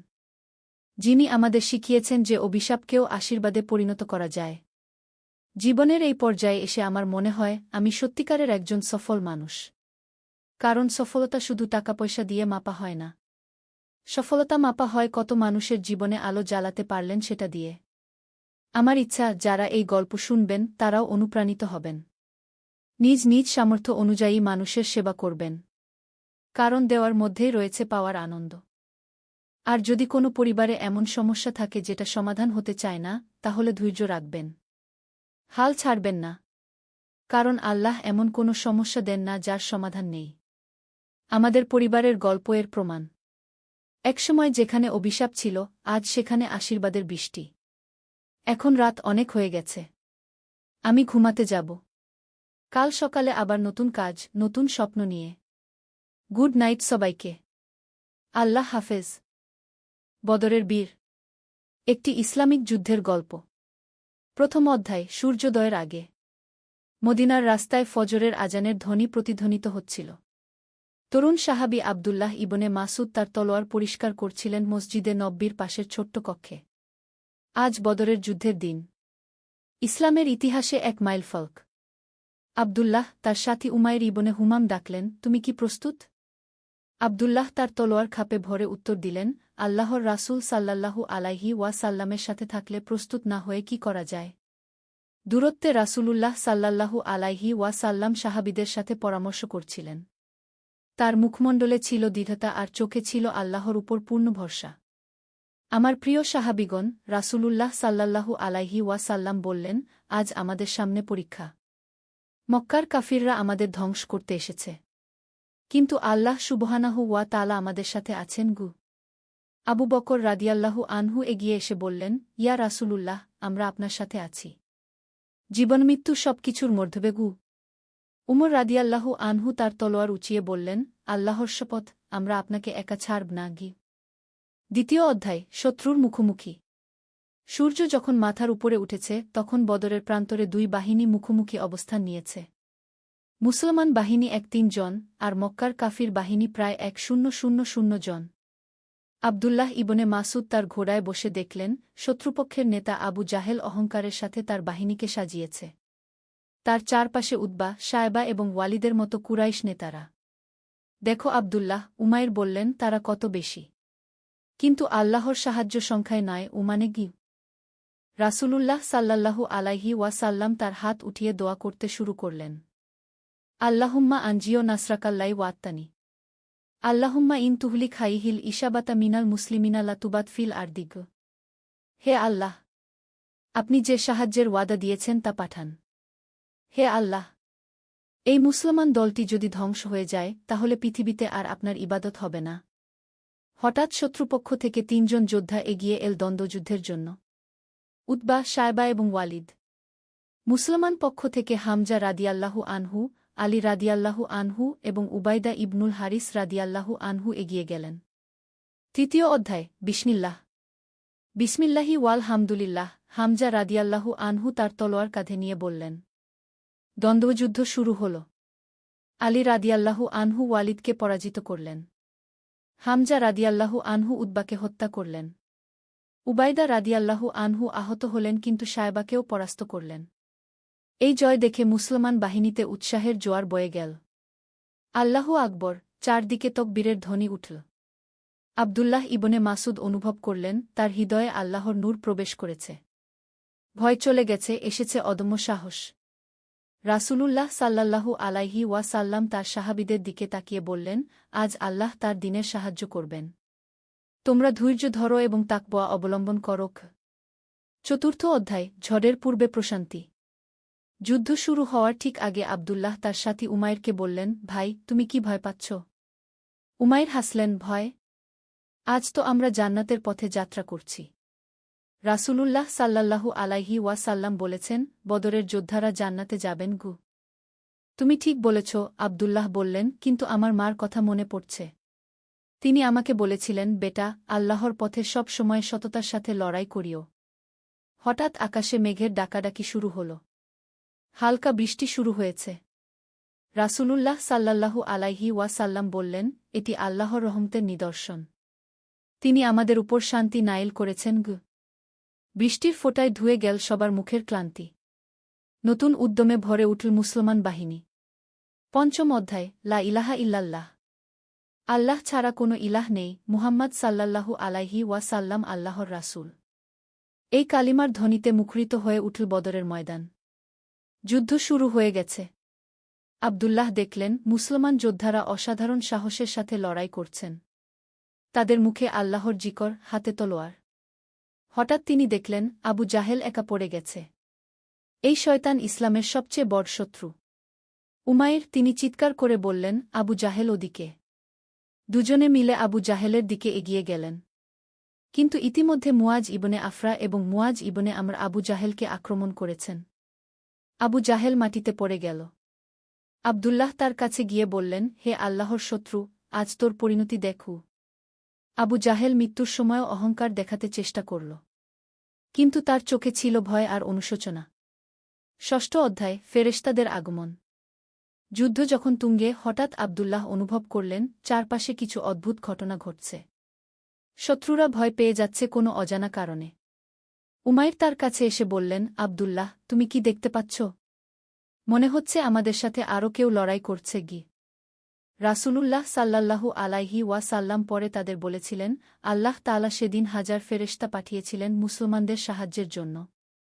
আবদুল্লাহ বুঝতে পারলেন, আজকের এই জয় শুধু তাদের সাহসের ফল নয়, আল্লাহর বিশেষ রহমতের ফল।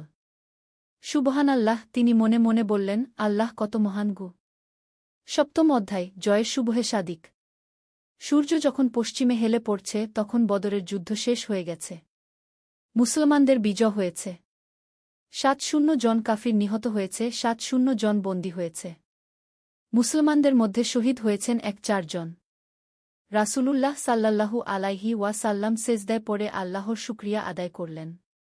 আলহামদুলিল্লাহি রাব্বিল আলামিন, তার কণ্ঠে ছিল কৃতজ্ঞতা। আবদুল্লাহ দেখলেন, রাসূলুল্লাহ সাল্লাল্লাহু আলাইহি ওয়াসাল্লামের চোখে খুশির অশ্রু। কিন্তু সেই সাথে দুঃখ, কারণ অনেক মানুষ মারা গেছে। ইয়া রাসূলুল্লাহ, আবদুল্লাহ জিজ্ঞাসা করলেন, এখন আমরা কি করব? এখন আমরা আল্লাহর শুকরিয়া আদায় করব, রাসূল সাল্লাল্লাহু আলাইহি ওয়াসাল্লাম উত্তর দিলেন। এবং বন্দীদের সাথে ভালো ব্যবহার করব। ইসলাম শত্রুর সাথেও ন্যায়বিচার করতে শেখায় গু। অষ্টম অধ্যায়, শিক্ষা ও নসিহত। রাতের বেলা ক্যাম্পে বসে সাহাবীরা আজকের ঘটনা নিয়ে আলোচনা করছিলেন। আবু বকর রাদিয়াল্লাহু আনহু বললেন, আজ আমরা দেখলাম, আল্লাহর সাহায্য কিভাবে আসে গি। উমর রাদিয়াল্লাহু আনহু বললেন, সত্যি বলতে কি, আমি প্রথমে ভয় পেয়েছিলাম। তারা আমাদের চেয়ে ৩ গুণ বেশি গু। আলী রাদিয়াল্লাহু আনহু বললেন, কিন্তু আমাদের ঈমান ছিল তাদের চেয়ে ১০০০ গুণ বেশি গু।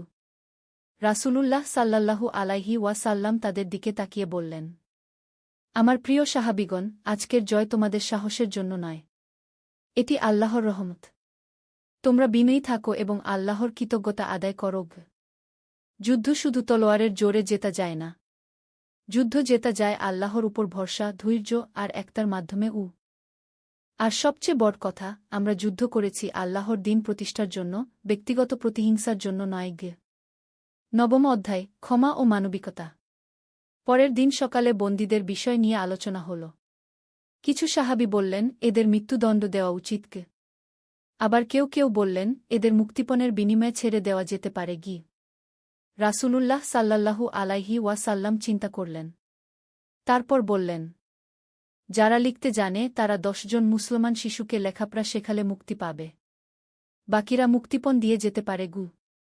এই সিদ্ধান্ত শুনে আব্দুল্লাহ মুগ্ধ হলেন।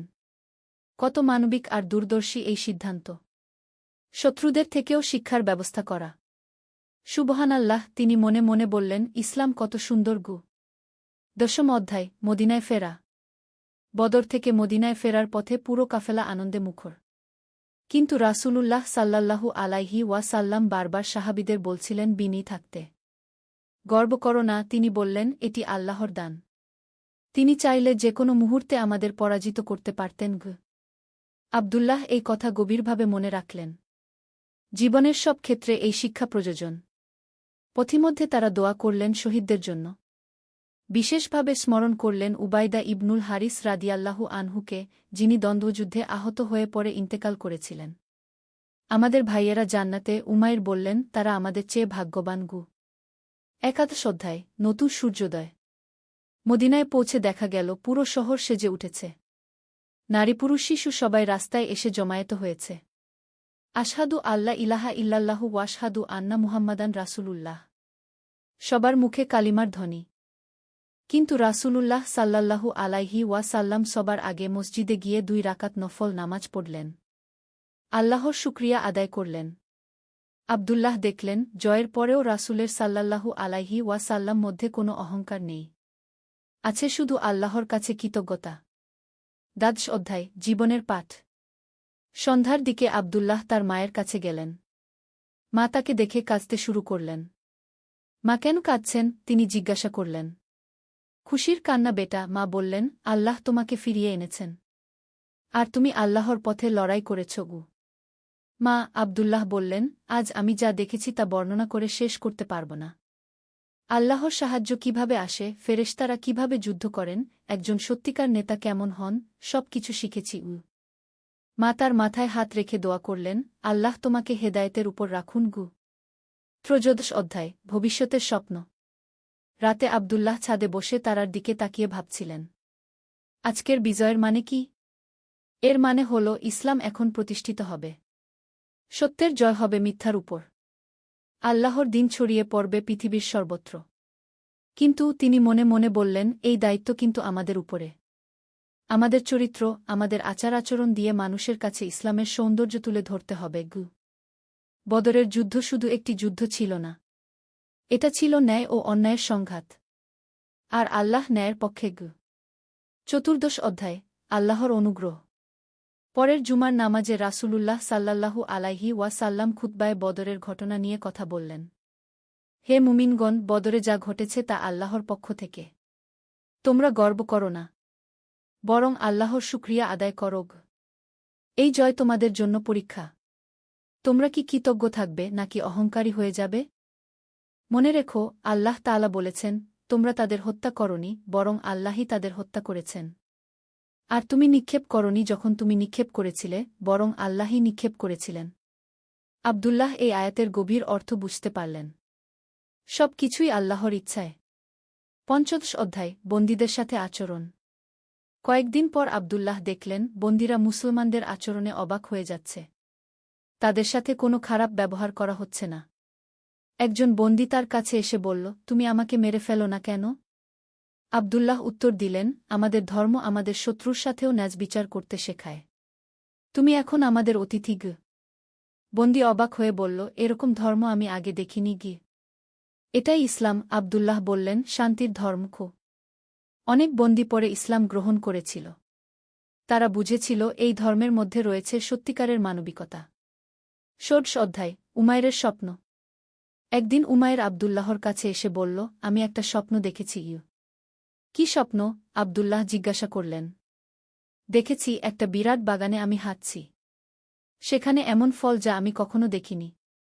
আর একটি নূরের আলো সব জায়গায়। আব্দুল্লাহ হেসে বললেন, আল্লাহ তোমাকে জান্নাতের স্বপ্ন দেখিয়েছেন হয়তো। তাই মনে হয়। উমাইর বলল, বদরের পর থেকে আমার অন্তরে এক অদ্ভুত শান্তি গো। 17 অধ্যায়, নতুন চ্যালেঞ্জ। কিছুদিন পর খবর এল, মক্কার কুরাইশরা আবার যুদ্ধের প্রস্তুতি নিচ্ছে। তারা বদরের পরাজয়ের প্রতিশোধ নিতে চায়।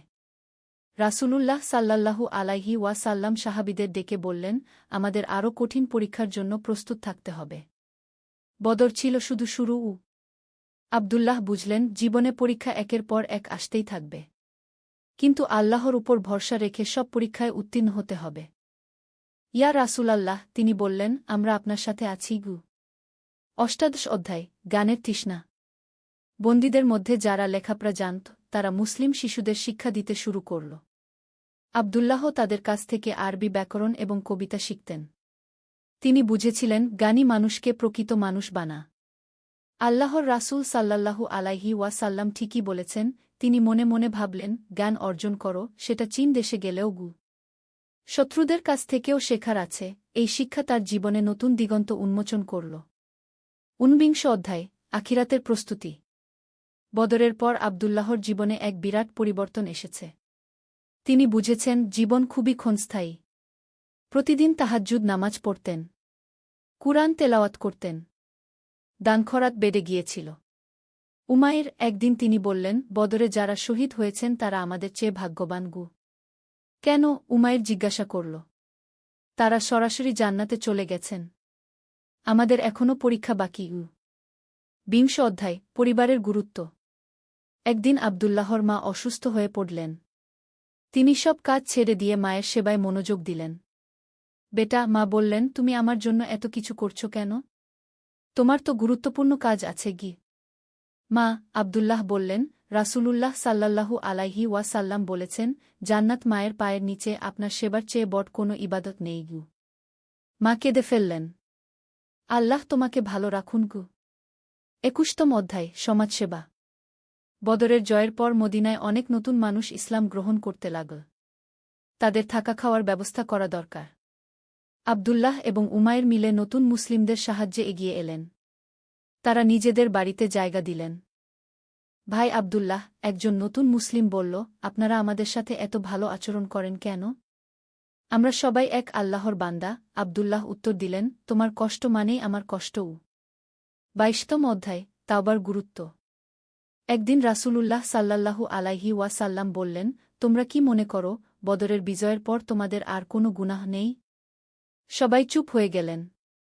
না, তিনি বললেন, প্রতিদিন তাওবা করতে থাকো।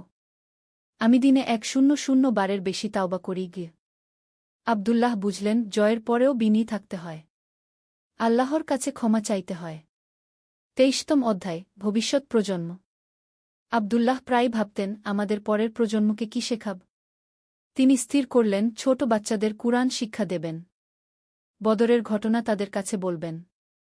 শোনো বাচ্চারা, একদিন তিনি বললেন, আল্লাহর উপর ভরসা রাখলে পাহাড়ও সরানো যায় গু।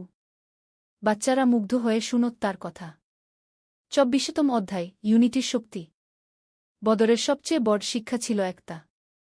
মুহাজির আর আনসাররা একসাথে লড়াই করেছিলেন।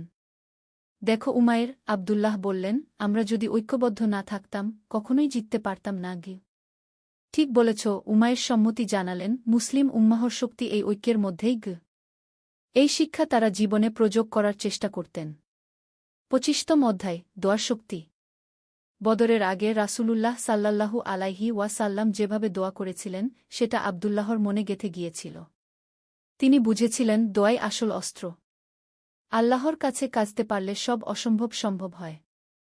প্রতিদিন তিনি দোয়া করতেন, আল্লাহুম্মা আইন্নি আলা জিক্রিকা ওয়া শুকরিকা ওয়া হুসনি ইবাদাতিক। হে আল্লাহ, আমাকে আপনার জিকর, শুকরিয়া এবং সুন্দরভাবে ইবাদত করার তৌফিক দিন। ৬০তম অধ্যায়, জীবনের শেষ পাঠ। বছরের পর বছর কেটে গেল। আবদুল্লাহ এখন বৃদ্ধ। উমাইর কয়েক বছর আগে ইন্তেকাল করেছেন। একদিন তার কাছে এক তরুণ এসে বলল, চাচা, বদরের যুদ্ধের কথা বলুন গু। আবদুল্লাহ গভীর শ্বাস নিয়ে বললেন, বেটা, বদর আমাদের শিখিয়েছে, আল্লাহর উপর ভরসা রাখো। ন্যায়ের পক্ষে লড়ো। শত্রুর সাথেও ন্যায় বিচার করো। অহংকার করো না। আর সবচেয়ে বড় কথা, একতা রক্ষা করো।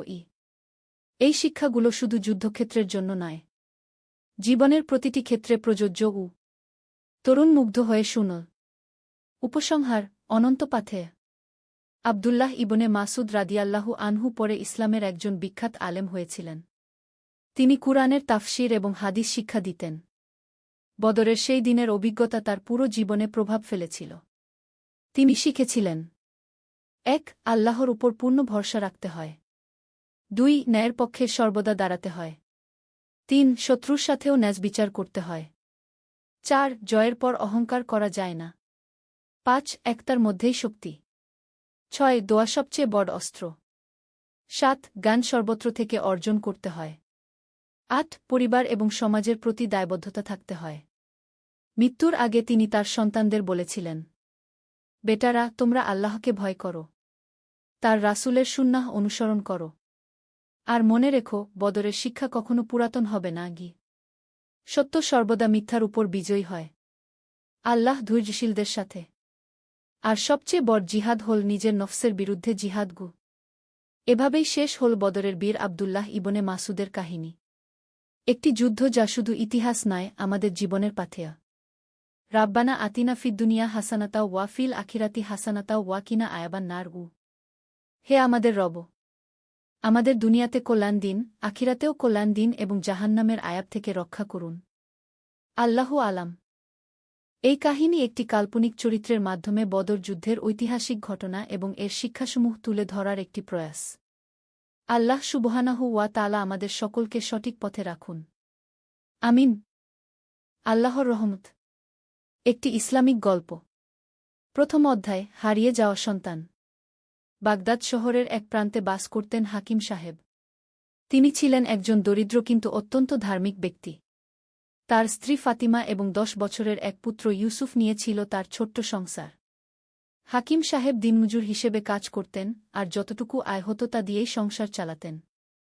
তবুও তিনি কখনো আল্লাহর উপর থেকে ভরসা হারাননি। প্রতিদিন ফজরের নামাজের পর হাকিম সাহেব তার ছোট্ট ইউসুফকে কুরআন শিক্ষা দিতেন। ইউসুফ ছিল অত্যন্ত মেধাবী এবং ধার্মিক। তার কণ্ঠস্বর ছিল মধুর।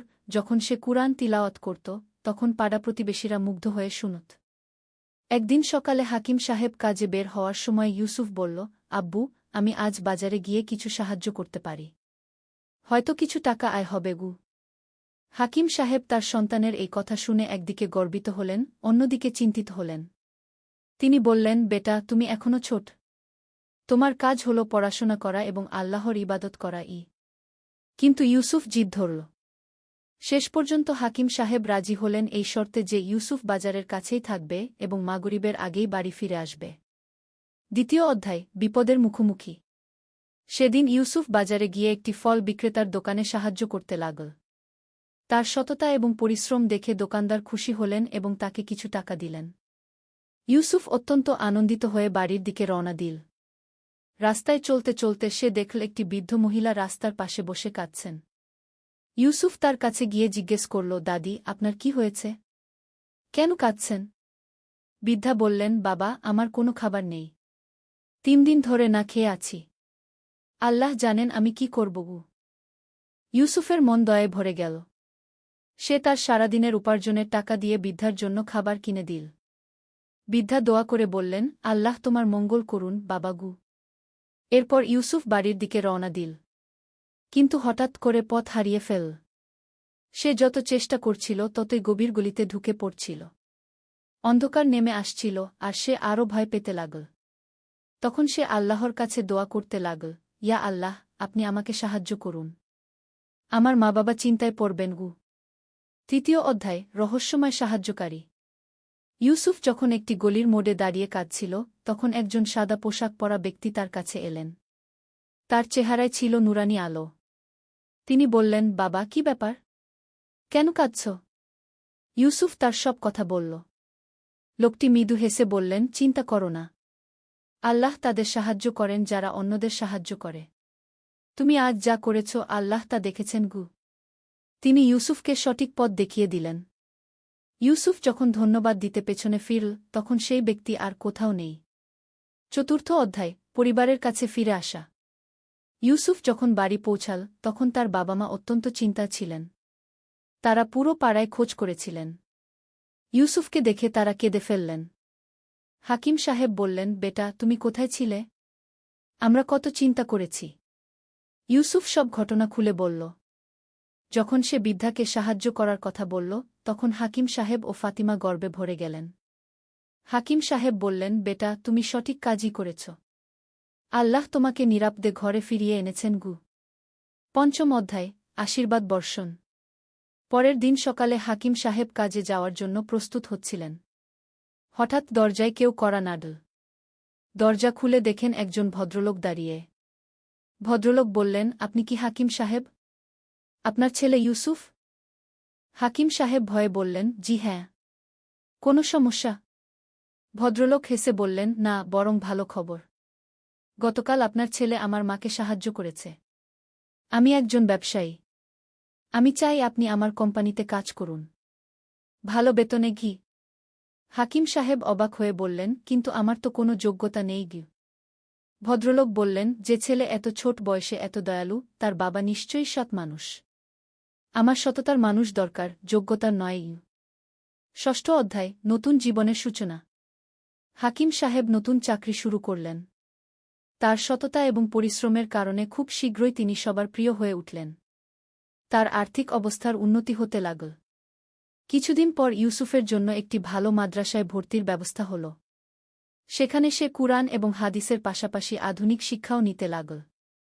1 বছর পর ইউসুফ একটি কুরআন তিলাওয়াত প্রতিযোগিতায় প্রথম হল। পুরস্কার হিসেবে পেল একটি বৃত্তি এবং ভালো পরিমাণ টাকা। সপ্তম অধ্যায়, সেই বৃদ্ধার সাথে পুনর্মিলন। একদিন ইউসুফ তার বাবার সাথে বাজারে গেছে। হঠাৎ সে দেখল সেই বৃদ্ধা আবার রাস্তার পাশে বসে আছেন। কিন্তু এবার তিনি কাঁদছেন না, বরং মুখে হাসি। ইউসুফ তার কাছে গিয়ে বলল, দাদি, আপনি কেমন আছেন? বৃদ্ধা ইউসুফকে চিনে ফেল। তিনি বললেন, আরে তুমি তো সেই ছেলে যে আমাকে সাহায্য করেছিল। আল্লাহর রহমতে এখন আমার অবস্থা ভালো। আমার ছেলে আমাকে খুঁজে পেয়েছে এবং এখন সে আমার দেখাশোনা করে গি। ইউসুফ খুশি হয়ে বলল, আলহামদুলিল্লাহ। আল্লাহ সবার মঙ্গল করুন গো। বৃদ্ধা বললেন, বাবা, তুমি যেদিন আমাকে সাহায্য করেছিলে সেদিন আমি আল্লাহর কাছে তোমার জন্য বিশেষ দোয়া করেছিলাম। দেখো, আল্লাহ কত তাড়াতাড়ি তা কবুল করেছেন। অষ্টম অধ্যায়, শিক্ষা ও উপলব্ধি। সেদিন রাতে খাবার টেবিলে বসে হাকিম সাহেব তার পরিবারকে বললেন, আল্লাহর রহমত কত অদ্ভুত। আমরা যখন অন্যদের সাহায্য করি, আল্লাহ আমাদেরও সাহায্য করেন গু। ফাতিমা বললেন, সত্যি বলেছেন। ইউসুফের সেই একটি ভালো কাজের ফলে আমাদের পুরো জীবনই বদলে গেছে গি। ইউসুফ বলল, আব্বু, ওই যে লোকটি আমাকে পথ দেখিয়ে দিয়েছিলেন তিনি কে ছিলেন? হাকিম সাহেব গভীর চিন্তায় বললেন, বেটা, হয়তো তিনি ছিলেন আল্লাহর পাঠানো কোনো ফেরেশতা। আল্লাহ যখন কারো সাহায্য করতে চান তখন অনেক উপায়েই তা করতে পারেন গু। নবম অধ্যায়, দানের সংস্কৃতি। এরপর থেকে হাকিম সাহেবের পরিবার নিয়মিত দান খরাত করতে লাগল। প্রতি সপ্তাহে তারা গরিব দুঃখীদের মধ্যে খাবার বিতরণ করতেন। ইউসুফ তার বন্ধুদের সাথে মিলে একটি দাতব্য সংস্থা গড়ল। তারা এতিম ছেলেমেয়েদের জন্য বইখাতা এবং গরিব পরিবারের জন্য খাবার সংগ্রহ করত। হাকিম সাহেবের নতুন কর্মক্ষেত্রেও তিনি দানের এই সংস্কৃতি ছড়িয়ে দিলেন। অফিসের সবাই মিলে একটি তহবিল গড়লেন যা থেকে অসহায় মানুষদের সাহায্য করা হতো। দশম অধ্যায়, ইউসুফের বড় হওয়া। 5 বছর পার হয়ে গেল। ইউসুফ এখন 15 বছরের যুবক। সে তার পড়াশোনায় অত্যন্ত ভালো ফলাফল করেছে। কিন্তু সবচেয়ে বড় কথা হল সে একজন আদর্শ মুসলিম হিসেবে গড়ে উঠেছে। ইউসুফ এখন নিজেই অন্যদের কুরআন শেখায়। তার মধুর কণ্ঠে কুরআন তিলাওয়াত শুনে মানুষজন মুগ্ধ হয়। একদিন ইউসুফ তার বাবাকে বলল, আব্বু, আমি বড় হয়ে একজন ইসলামিক স্কলার হতে চাই, যাতে আরও বেশি মানুষকে ইসলামের সুন্দর শিক্ষা দিতে পারি গি। হাকিম সাহেব আনন্দে কেঁদে ফেললেন। তিনি বললেন, বেটা, আল্লাহ তোমার এই নেক ইচ্ছা পূরণ করুন গো। একাদশ অধ্যায়, সমাজে প্রভাব। হাকিম সাহেবের পরিবারের এই পরিবর্তন পুরো এলাকায় প্রভাব ফেল। তাদের দেখে অনেক পরিবার দানখরাত এবং সমাজসেবায় এগিয়ে এল। ইউসুফের শুরু করা দাতব্য সংস্থাটি এখন একটি বড় সংগঠনে পরিণত হয়েছে। এখানে শত শত স্বেচ্ছাসেবক কাজ করে। স্থানীয় মসজিদের ইমাম সাহেব প্রায়ই খুতবায় হাকিম সাহেবের পরিবারের কথা উল্লেখ করেন এবং বলেন, দেখুন, একটি ছোট্ট সৎ কাজ কিভাবে পুরো জীবন বদলে দিতে পারে গি। দ্বাদশ অধ্যায়, বিশেষ মর্যাদা। ইউসুফ যখন 18 বছর বয়সে পৌঁছাল তখন সে একটি আন্তর্জাতিক কুরআন প্রতিযোগিতায় অংশ নেওয়ার সুযোগ পেল। সেখানে সে দ্বিতীয় স্থান অধিকার করল। এই সাফল্যের পর দেশের বিভিন্ন বিশ্ববিদ্যালয় থেকে ইউসুফকে বৃত্তি নিয়ে পড়ার প্রস্তাব এল। কিন্তু ইউসুফ স্থির করল সে মদিনা বিশ্ববিদ্যালয়ে ইসলামিক স্টাডিজে পড়বে। হাকিম সাহেব বললেন, বেটা, এ তো আল্লাহর বিশেষ রহমত।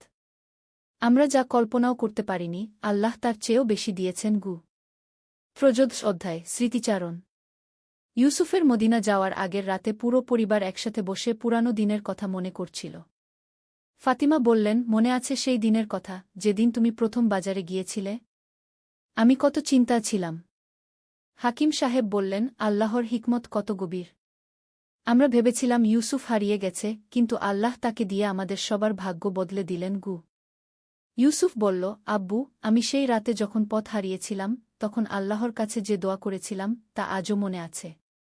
আল্লাহ সেই দোয়া কত সুন্দরভাবে কবুল করেছেন। 14 অধ্যায়, নতুন অধ্যায়। ইউসুফ মদিনা চলে গেল। সেখানে সে অত্যন্ত পরিশ্রমের সাথে পড়াশোনা করতে লাগল। তার লক্ষ্য ছিল একজন যোগ্য ইসলামিক স্কলার হওয়া। দেশে হাকিম সাহেব এবং ফাতিমা তাদের দাতব্য কাজকর্ম চালিয়ে যেতে লাগলেন। হাকিম সাহেব এখন তার কোম্পানিতে একটি উচ্চ পদে রয়েছেন এবং সেখানে তিনি ইসলামিক নীতিমালা প্রয়োগ করে ব্যবসা পরিচালনা করেন। 3 বছর পর ইউসুফ তার পড়াশোনা শেষ করে দেশে ফিরল। ইতিমধ্যে সে একজন হাফেজ এবং যোগ্য আলেম হয়ে উঠেছে। 15 অধ্যায়, সমাজসেবায় ফিরে আসা। দেশে ফিরে এসে ইউসুফ একটি ইসলামিক শিক্ষা প্রতিষ্ঠান স্থাপনা করল। সেখানে গরিব পরিবারের ছেলেমেয়েরা বিনামূল্যে শিক্ষা গ্রহণ করতে পারত। ইউসুফের প্রতিষ্ঠানটি খুব শীঘ্রই জনপ্রিয় হয়ে উঠল। তার শিক্ষা পদ্ধতি ছিল অত্যন্ত কার্যকর এবং আকর্ষণীয়। সে কুরআন হাদিসের সাথে সাথে আধুনিক বিষয়ও শেখাত। একদিন ইউসুফ তার প্রতিষ্ঠানে এক নতুন ছাত্রকে দেখল যে অত্যন্ত গরিব পরিবারের। ছেলেটির নাম আহমদ। ইউসুফ তার মধ্যে নিজের ছোটবেলার প্রতিচ্ছবি দেখতে পেল। 16 অধ্যায়, চক্রের পূর্ণতা। আহমদ ছিল অত্যন্ত মেধাবী, কিন্তু তার পরিবার এত গরিব যে সে প্রায়ই না খেয়ে থাকত। ইউসুফ তার বিশেষ যত্ন নিতে লাগল। একদিন আহমদ ইউসুফকে জিজ্ঞেস করল, উস্তাদজি, আপনি আমার প্রতি এত দয়ালু কেন? আমি তো আপনার কিছুই করতে পারিনি গি। ইউসুফ মুচকি হেসে সেই পুরানো গল্পটি বলল। কিভাবে একটি ছোট্ট সৎ কাজ তার পুরো পরিবারের ভাগ্য বদলে দিয়েছিল। আহমদ অবাক হয়ে বলল, উস্তাদজি, তাহলে আপনিও একসময় আমার মতো গরিব ছিলেন? ইউসুফ বলল, হ্যাঁ আহমদ, কিন্তু আল্লাহর রহমতে আজ আমি তোমাদের মতো ছেলে মেয়েদের সাহায্য করতে পারছি। এটাই তো জীবনের সবচেয়ে বড় পুরস্কার। 17 অধ্যায়, জীবনের শিক্ষা। কয়েক বছর পর আহমদও একজন যোগ্য আলেম হয়ে উঠল। সে ইউসুফের প্রতিষ্ঠানেই শিক্ষক হিসেবে যোগ দিল।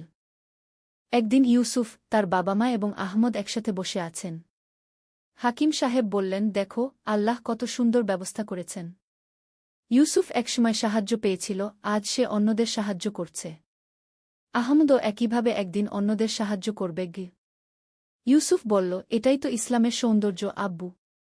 আমরা যা পাই তা অন্যদের সাথে ভাগ করে নিই। এভাবেই সমাজে ভালোর বিস্তার ঘটে গি।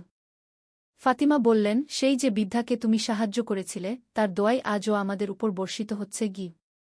18 অধ্যায়, পরবর্তী প্রজন্মের জন্য। বছরের পর বছর কেটে গেল। ইউসুফ এখন একজন প্রতিষ্ঠিত আলেম এবং সমাজসেবক। তার বিয়ে হয়েছে একজন ধার্মিক মহিলার সাথে, যিনিও সমাজসেবায় আগ্রহী। তাদের 2টি সন্তান, একটি ছেলে এবং একটি মেয়ে। ইউসুফ তার সন্তানদেরও সেই একই শিক্ষা দিতে লাগল যা সে তার বাবার কাছ থেকে পেয়েছিল। প্রতিদিন ফজরের নামাজের পর তিনি তাদের কুরআন শেখাতেন এবং সততা, দয়া ও পরোপকারের গুরুত্ব বুঝিয়ে বলতেন।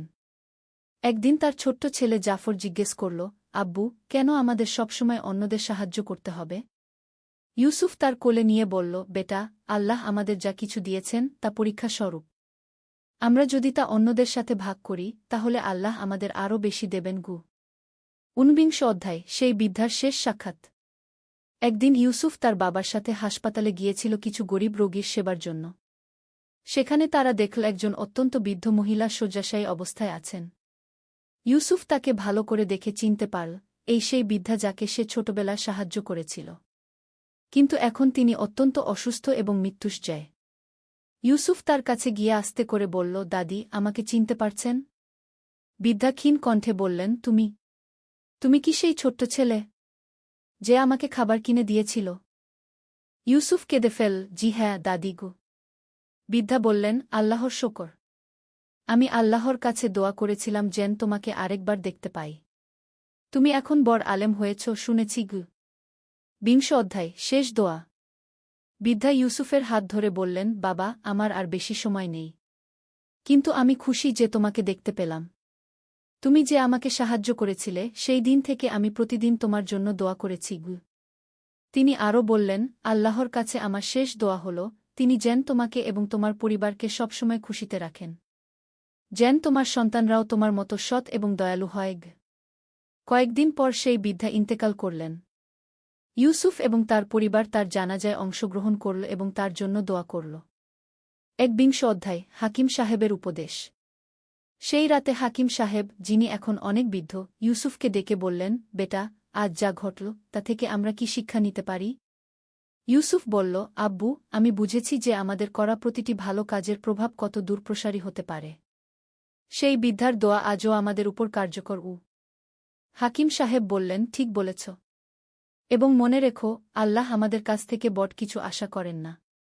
একটি ছোট্ট সৎ কাজও তার কাছে অনেক মূল্যবান। ২ অধ্যায় ঐতিহ্যের ধারাবাহিকতা। বছরগুলো অতিবাহিত হতে লাগল। হাকিম সাহেব একদিন অসুস্থ হয়ে পড়লেন। তার শেষ দিনগুলোতে তিনি ইউসুফকে বললেন, বেটা, আল্লাহ আমাদের যে নিয়ামত দিয়েছেন তা কখনো ভুলে যেও না। এই দানখরাত এবং সমাজসেবার ধারা যেন আমাদের পরিবারে চালু থাকে গু। ইউসুফ বলল, আব্বু, চিন্তা করবেন না। আমি আমার সন্তানদেরও একই শিক্ষা দেবগু। হাকিম সাহেব তার শেষ নিঃশ্বাসের আগে বললেন, আলহামদুলিল্লাহ। আল্লাহ আমাদের কত কিছু দিয়েছেন। সেই ছোট্ট একটি সৎ কাজের বিনিময়ে গি।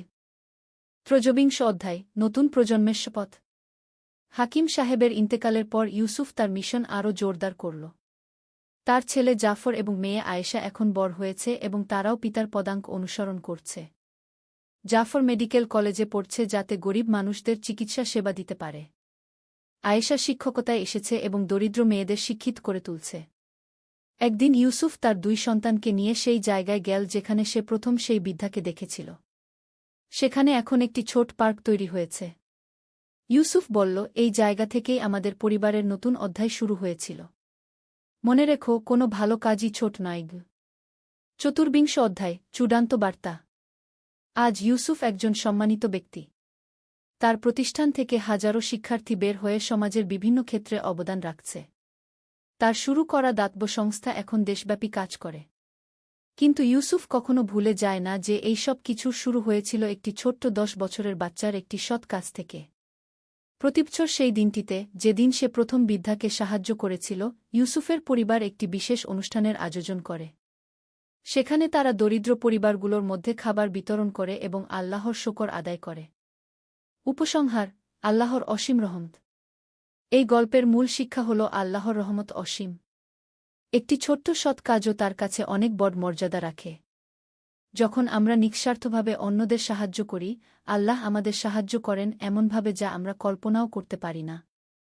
ইউসুফের জীবন থেকে আমরা শিখি যে দয়া ও সহানুভূতি, অন্যের কষ্টে পাশে দাঁড়ানো আমাদের মানবিক দায়িত্ব।